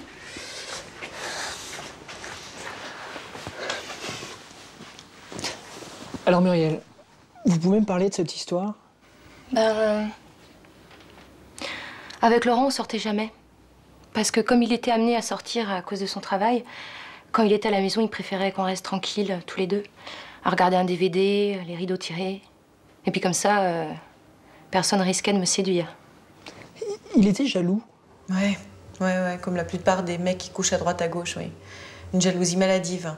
En plus, Muriel croyait que c'était une forme d'amour. Elle était naïve à ce point? Mais oui, elle était dans le déni le plus total. Avant, elle rêvait du prince charmant, d'un aventurier, du palais des mille et une nuits. Et puis là, elle se retrouve dans un pavillon de banlieue avec un vendeur d'assurance vie, vous imaginez? Je sais pas comment il a fait pour obtenir d'elle qu'elle reste comme ça, là, aussi docile, au garde à vous, soumise. On va aller, à plus tard. Bisous.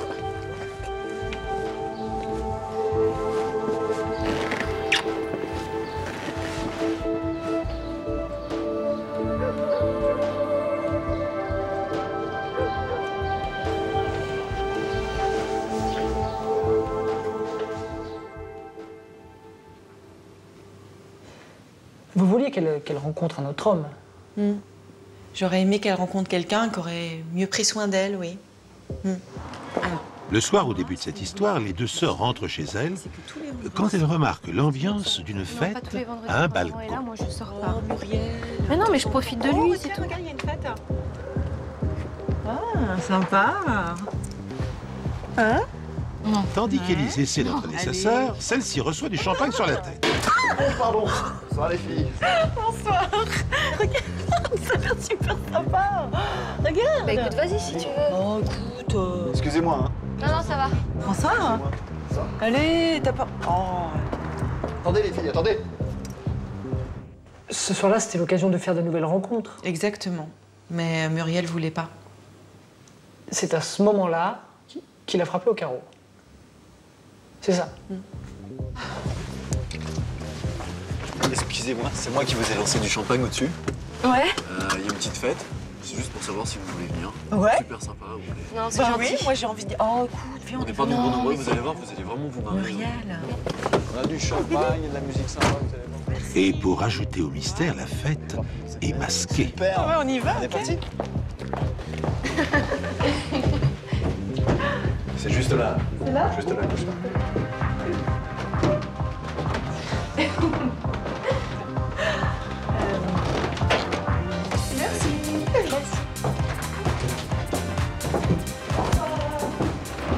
C'est nous que vous attendez. C'est moi qui est là-bas.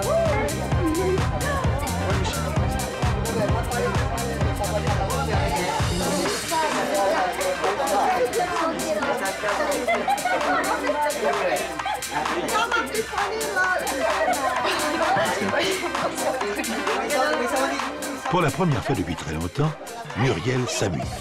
Entraînée par l'ambiance, elle se laisse aller, boit du champagne, danse et pousse le flirt avec le bel inconnu masqué. Élise, qui est ravie pour sa sœur, décide de partir. Et vous laissez derrière vous votre sœur dans les bras d'un homme dont vous connaissez même pas le visage. Elle est grande, non?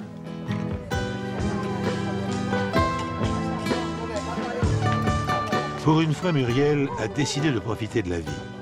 Son mari est encore en déplacement, c'est l'occasion de vivre une nouvelle expérience. L'aventure continue. L'homme masqué maintient le mystère. J'ai voulu voir qui se cachait derrière le masque. Enfin, de ma voiture avant. Il a préféré garder le mystère et il l'a pas retiré. Finalement, vous n'êtes pas si timide que ça. Ben, j'arrêtais pas de me dire détends-toi, profite. Laurent est loin. J'essayais de suivre les conseils d'Élise. Christophe vous ramène chez vous. Et qu'est-ce qui se passe? Ben, quand on est arrivé en bas de chez moi, c'est lui qui m'a demandé si je pouvais lui offrir un dernier verre. Et comme je voulais pas du tout que les voisins nous surprennent dans sa voiture, c'est vrai que j'ai accepté assez rapidement. C'est une invitation très explicite, ça. Oui. Et d'ailleurs, jusque-là, c'était assez sage. Mais à peine j'ai fermé la porte derrière lui, ça allait plus vite qu'à la télé.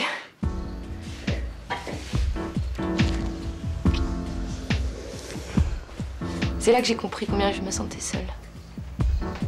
Terriblement seule.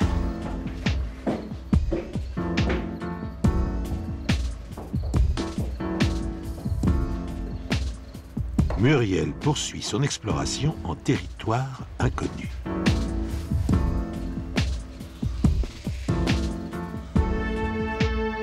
Tout semble se présenter pour le mieux. Quand un événement incompréhensible va non seulement bouleverser le bon déroulement de la soirée, mais toute la vie de Muriel.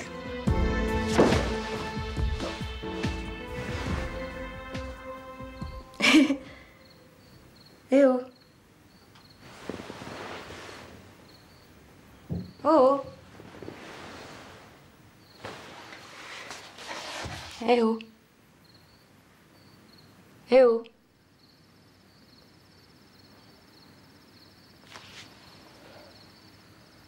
Plus aucun signe de vie? Non, rien. Rien ne bougeait. Il était mort. Ça vous a dégrisé d'un seul coup, j'imagine? Bah oui.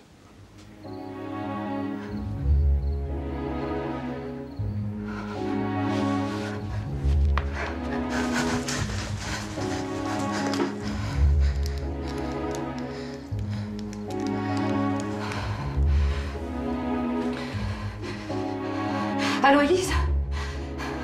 Viens tout de suite, il s'est passé un truc horrible, viens tout de suite. Oui, tout de suite, viens.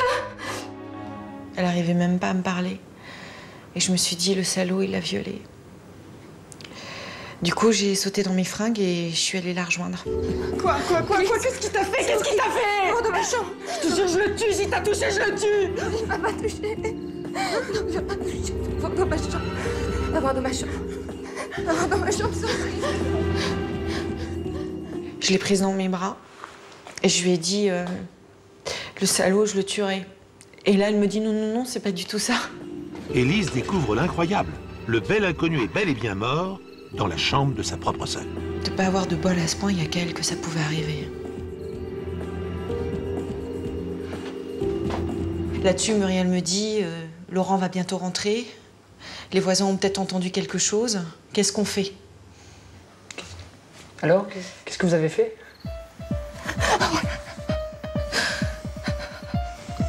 Qu'est-ce qui s'est passé? Je sais pas. Les sœurs vérifient que l'homme est mort. Il est tombé, je sais pas, il a dû avoir une attaque ou je sais pas, une rupture d'anévrisme.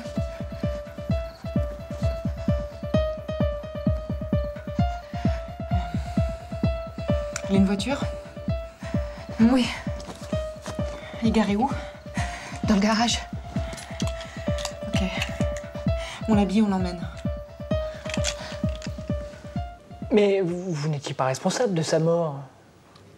Pourquoi vous n'avez pas appelé la police? Parce qu'ils auraient pensé comme moi qu'il avait essayé de la violer, qu'elle s'était débattue et qu'elle avait eu sa peau. Je sais bien, il n'y avait pas de traces de violence ni rien, mais le temps qu'ils démêlent le vrai du faux, bah, les voisins auraient vu quelque chose, enfin, Laurent serait rentré, tout le monde aurait été au courant, quoi. Vous aviez peur des conséquences? Mais oui, enfin, pas pour moi, pour Muriel. Sans compter que ma sœur, en garde à vue, avec la pression, serait capable d'avouer n'importe quoi. Vous avez agi comme si vous étiez des criminels. Faut me comprendre. C'est vrai que j'avais rien contre ce pauvre garçon, au contraire, j'aurais bien aimé le connaître un peu plus. Mais bon, je pouvais rien faire pour lui. Puis de toute façon, qu'il soit mort là ou ailleurs, c'était pareil. Vous vouliez sauver votre mariage? Bah oui, je voulais pas faire de peine à Laurent. Et puis, je pense qu'il aurait pas supporté le scandale. Il ne vous aurait pas pardonné? Bah, il était trop orgueilleux. Allez! Allez! Allez, Muriel! Passe-moi, passe-moi. Et voilà les deux sœurs embarquées dans une drôle d'expédition. Comme dans un mauvais polar, elles doivent se battre contre un corps récalcitrant, trop grand pour le petit coffre et affreusement lourd. Oh, j'arrive pas! Merde! Allez, 1, 2, 3, pousse! Allez! Attends, j'ai une autre idée, viens, on sort.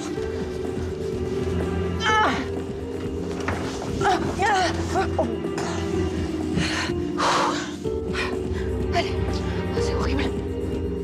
Allez, on y va. Oh merde, non, c'est pas possible. Allez, attache-le. C'est horrible.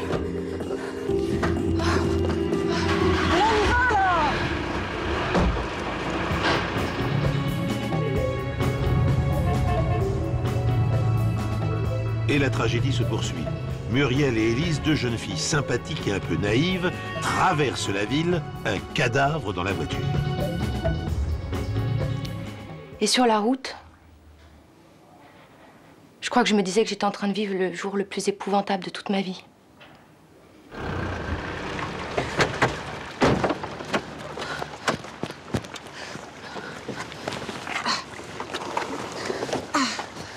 Allez, tire. On va le faire rouler. Arrivées au bord de l'eau, les deux sœurs n'hésitent pas une seconde. Elles se débarrassent du corps encombrant. Voilà un problème réglé.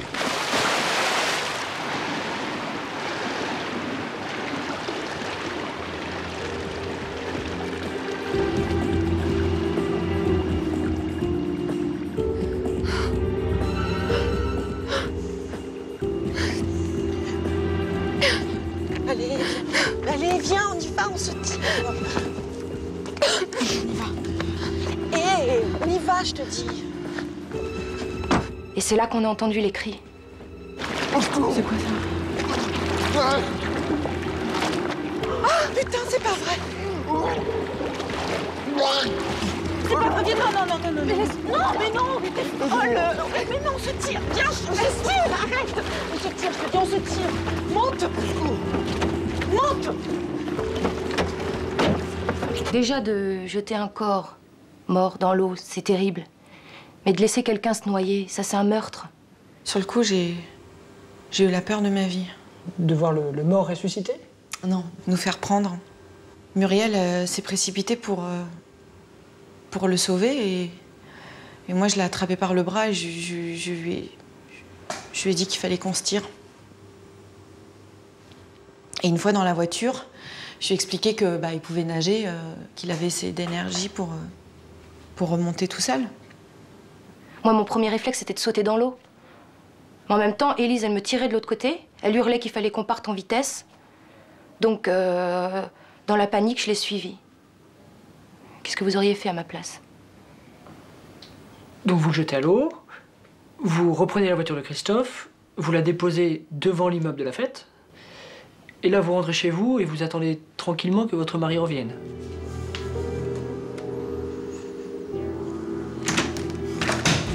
Le lendemain, Laurent rentre comme à son habitude. Ça s'est bien passé? Muriel ne dit rien, mais elle est tendue.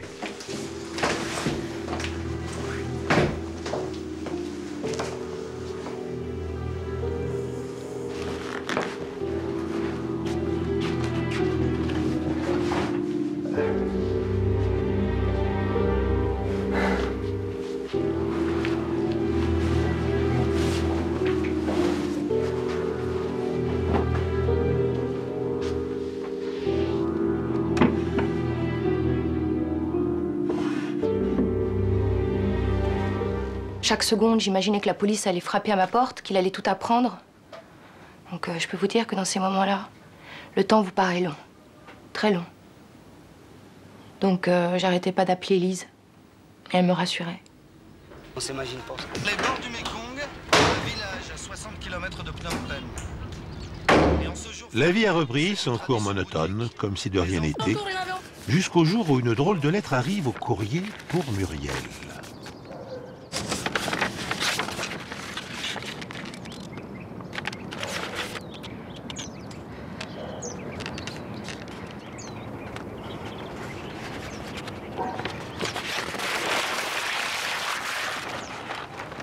Laurent surveille sa femme et constate sa nervosité. Donner du bien pour recevoir en retour. Laver les vieux pour sauver soi-même. Et j'étais terrifiée. Parce que c'est vrai qu'il avait toutes les raisons de vouloir se venger. Il n'était pas censé savoir que on l'avait cru mort et que je voulais sauver mon mariage. Il pouvait penser qu'il était tombé dans un piège. Qu'on attendait qu'il dorme pour le noyer, ou qu'on l'avait drogué, ou je sais pas moi, que notre truc c'était de draguer les mecs pour les foutre à l'eau. Vous avez parlé de cette lettre à votre sœur? Oui, c'était la seule personne à qui je pouvais me confier. J'avais pas du tout envie d'aller voir la police. Muriel est venue chez moi avec la lettre. Bah déjà, moi j'ai essayé de la rassurer. Je lui ai dit que c'était une bonne nouvelle. Déjà, il était vivant et puis au moins on serait pas accusé de meurtre. Élise, elle finissait vraiment par m'énerver. Elle minimisait tout le temps. C'était insupportable. Deuxièmement, s'il écrivait comme ça, c'est qu'il n'avait pas l'intention d'aller voir la police. Nous, ça nous laissait le temps de voir venir, du coup. Je lui ai dit que c'était une petite vengeance mesquine et qu'il allait finir par se lasser. Elle vous a cru? Non, évidemment, non, non. Elle était complètement paniquée.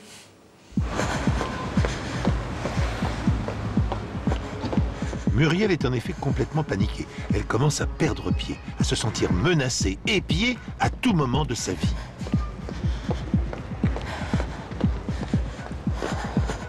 Et donc là, les lettres anonymes se sont succédées? Oui, la deuxième est arrivée le 2 jours après.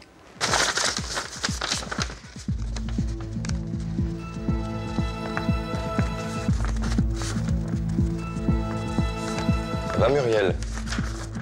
Oui, oui.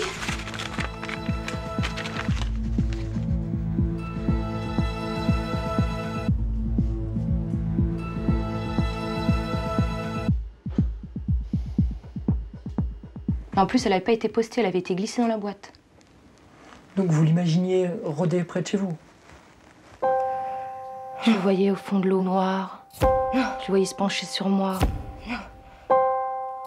Une nuit, Laurent, il a dû me réveiller parce que j'étais en train d'hurler. Muriel?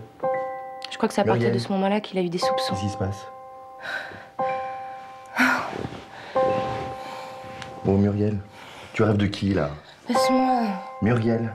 Laisse-moi, j'ai sommeil. Laurent semble s'inquiéter pour sa femme. Elle fait des cauchemars, lui parle nerveusement, se met tout de suite en colère. Je lui ai raconté n'importe quoi, que j'avais fait une mauvaise rencontre dans la journée, que on m'avait suivi, mais je crois qu'il m'a pas cru, parce que je mens mal. Elle m'appelait toutes les nuits, elle me racontait ses cauchemars, sans compter ses disputes avec Laurent, alors qu'il aurait fallu qu'elle le quitte et qu'elle déménage. Du coup, moi, j'arrivais plus à dormir, elle m'avait refilé sa parano. Allô? Allô? Maintenant, l'auteur des lettres anonymes, toujours plus téméraire, se permet d'appeler Muriel chez elle. Mais qui c'est?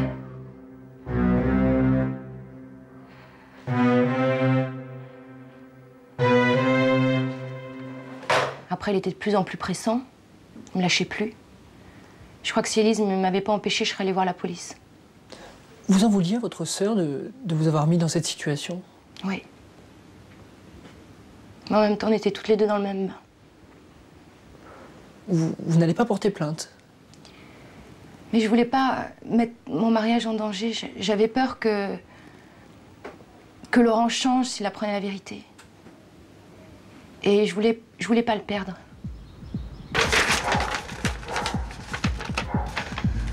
Comme pour tout chantage, arrive la première lettre qui réclame de l'argent. Cette fois-ci, ce sera 2000 € pour garder le silence.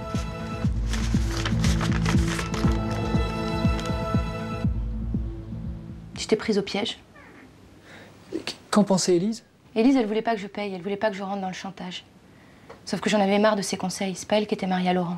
C'est à partir de ce moment-là que vous vous êtes moins vus? Oui, j'ai pris mes distances. De toute façon, c'était pas elle qui recevait les menaces. Et puis c'est une histoire que j'avais envie de régler moi-même. C'était une histoire entre lui et moi.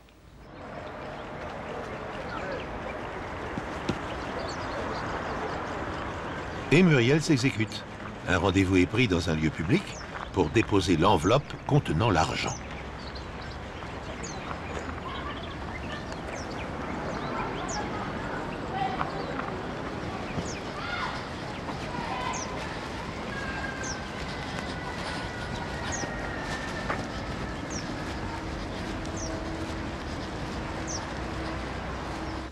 Et bien sûr, elle a fini par payer.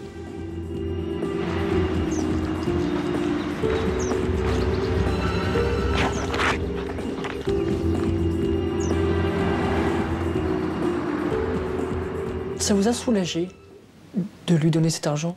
Oui. Parce que j'avais l'impression d'avoir vraiment payé ma dette. Et puis je le considérais plus comme une victime que j'avais failli noyer, mais comme un maître chanteur. Donc ça me donnait une raison de pouvoir le mépriser.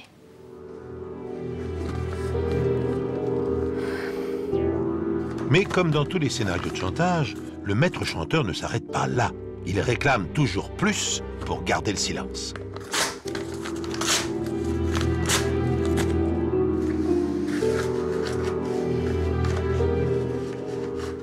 Élise avait raison. Il n'allait pas s'arrêter. Déjà 2000 €, j'ai eu du mal à les réunir, c'est ce que je gagne. Donc 2000 € par mois, c'était impossible pour moi. Là, enfin, vous vous êtes décidé à aller voir la police.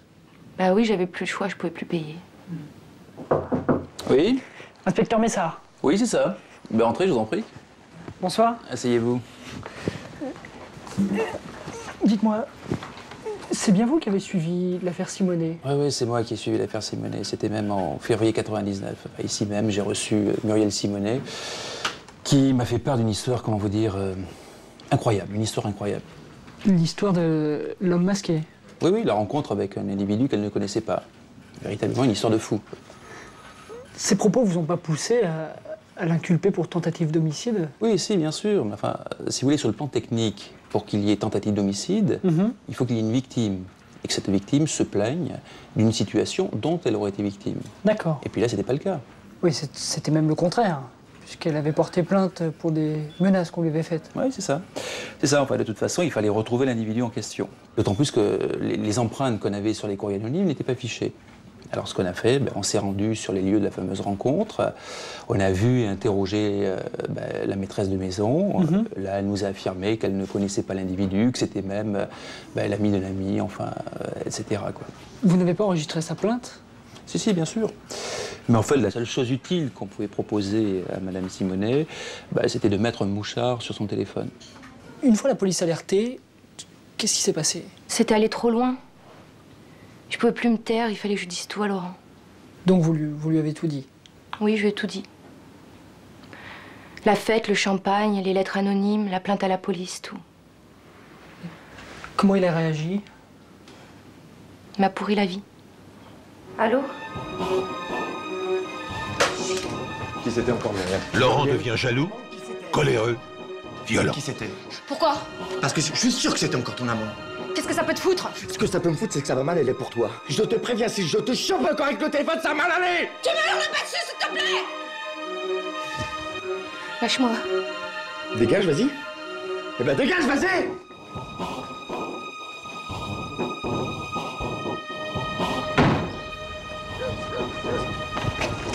Muriel! Muriel, reviens ici! Muriel, tu reviens ici que je te parle! Muriel! Muriel! J'ai fini par partir. Pour aller où? Chez ma mère. Puis je me disais que là, au moins, le psychopathe, il m'y trouverait pas. C'est maman qui m'a prévenue par téléphone. Muriel avait enfin quitté Laurent.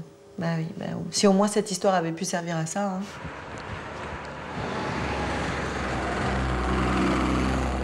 Et là-dessus, plus de nouvelles de Muriel. Je lui ai laissé une trentaine de messages, des textos, rien du tout. J'avais aucun signe de vie. Et maman m'a dit que Muriel voulait plus me voir. Allez, plus haut les fesses, s'il vous plaît. Pensez à vos fessiers. C'est bien sale. Allez, Véronique. C'est bien. Musclez bien le ventre pour ne pas vous faire mal au dos. Fais attention à ton dos, Olivia. Plus haut les fesses.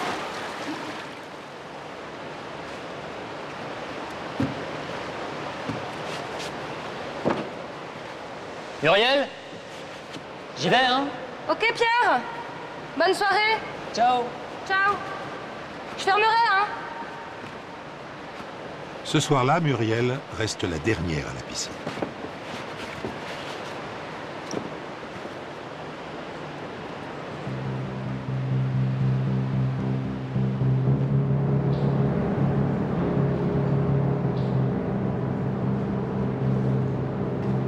Les couloirs sont déserts, tout le monde est parti.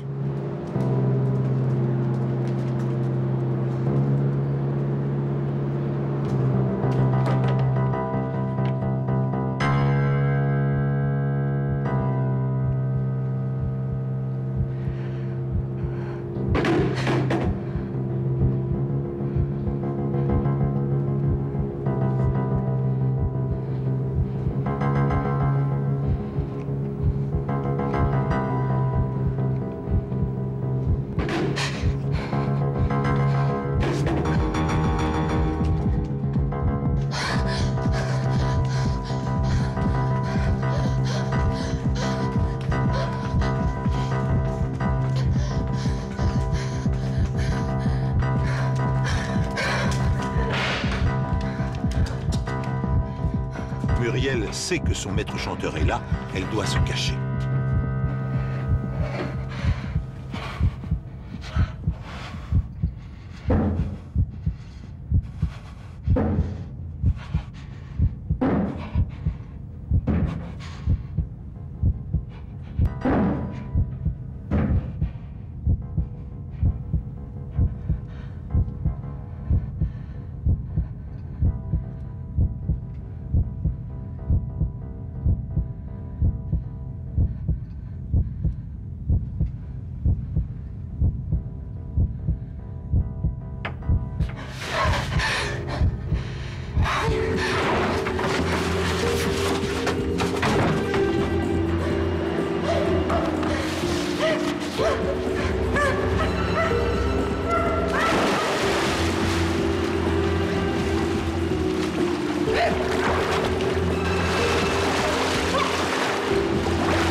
Et c'est ce fameux soir où je suis arrivée pile au bon moment.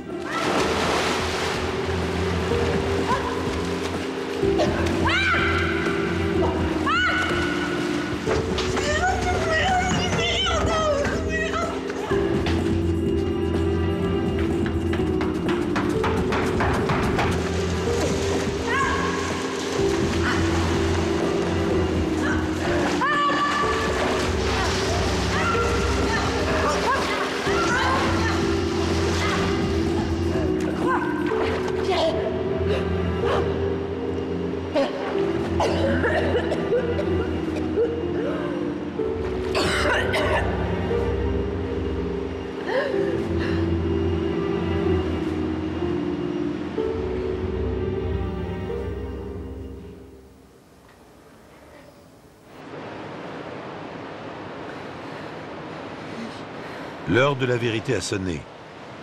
C'est Laurent, le mari de Muriel, l'agresseur.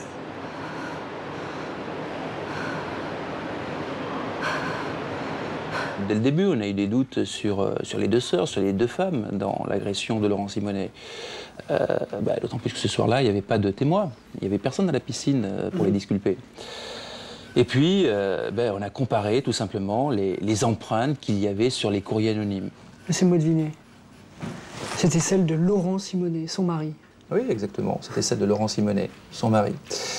Et puis, en fouillant méticuleusement dans ses affaires, on a même découvert un dictaphone sur lequel il y avait des enregistrements de hurlements de loups. Incroyable. C'est le mot. Bon, je vous dérange pas plus longtemps. Je vous remercie. Je vous en prie. Bonsoir, inspecteur. Je cherche à comprendre.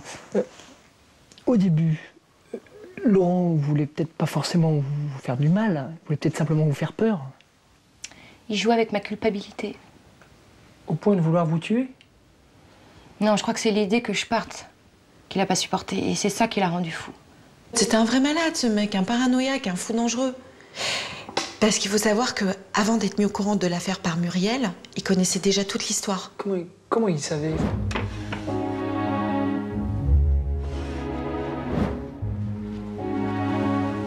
Devant l'attitude nerveuse de sa femme et d'un naturel jaloux, Laurent s'est très vite douté de quelque chose. Il découvre le loup sous son lit. Le jour suivant, il espionne les conversations de Muriel avec sa sœur et comprend toute l'histoire. Et il imagine sa vengeance. Il envoie à sa femme des cris qu'il a enregistrés. Finalement, l'homme au masque n'y était pour rien dans toute cette histoire. Non, pour rien. Ah, d'ailleurs...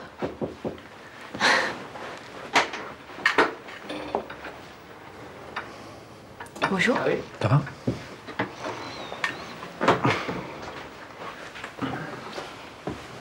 Bonjour. Bonjour.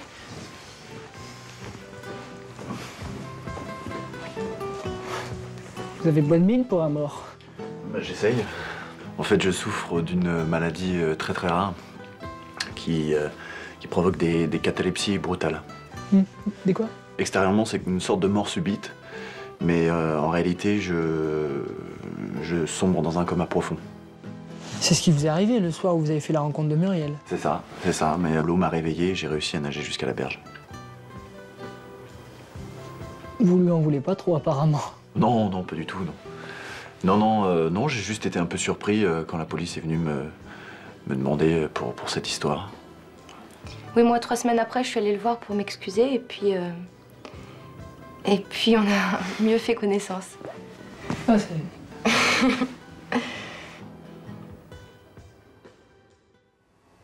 Pauvre Muriel. Pour une fois qu'elle s'était décidée à franchir le pas, pour une fois qu'elle s'était engagée dans une aventure extra-conjugale qu'elle espérait discrète et fugitive, voilà qu'une cascade d'événements s'abattent sur elle jusqu'au tout dernier, où elle a failli perdre la vie.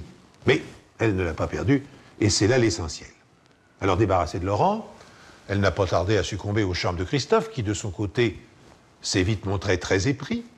Leur histoire d'alcôve, qui s'était interrompue de manière si extraordinaire, a repris son cours pour se terminer de la plus banale des façons, par un mariage. Mais le plus étonnant, c'est que Muriel n'a pas été la seule à convoler. Pratiquement en même temps qu'elle, Élise, la célibataire endurcie, Élise, la femme libérée, qui s'était jurée de profiter de la vie jusqu'à plus soif, eh bien, elle aussi est passée devant monsieur le maire.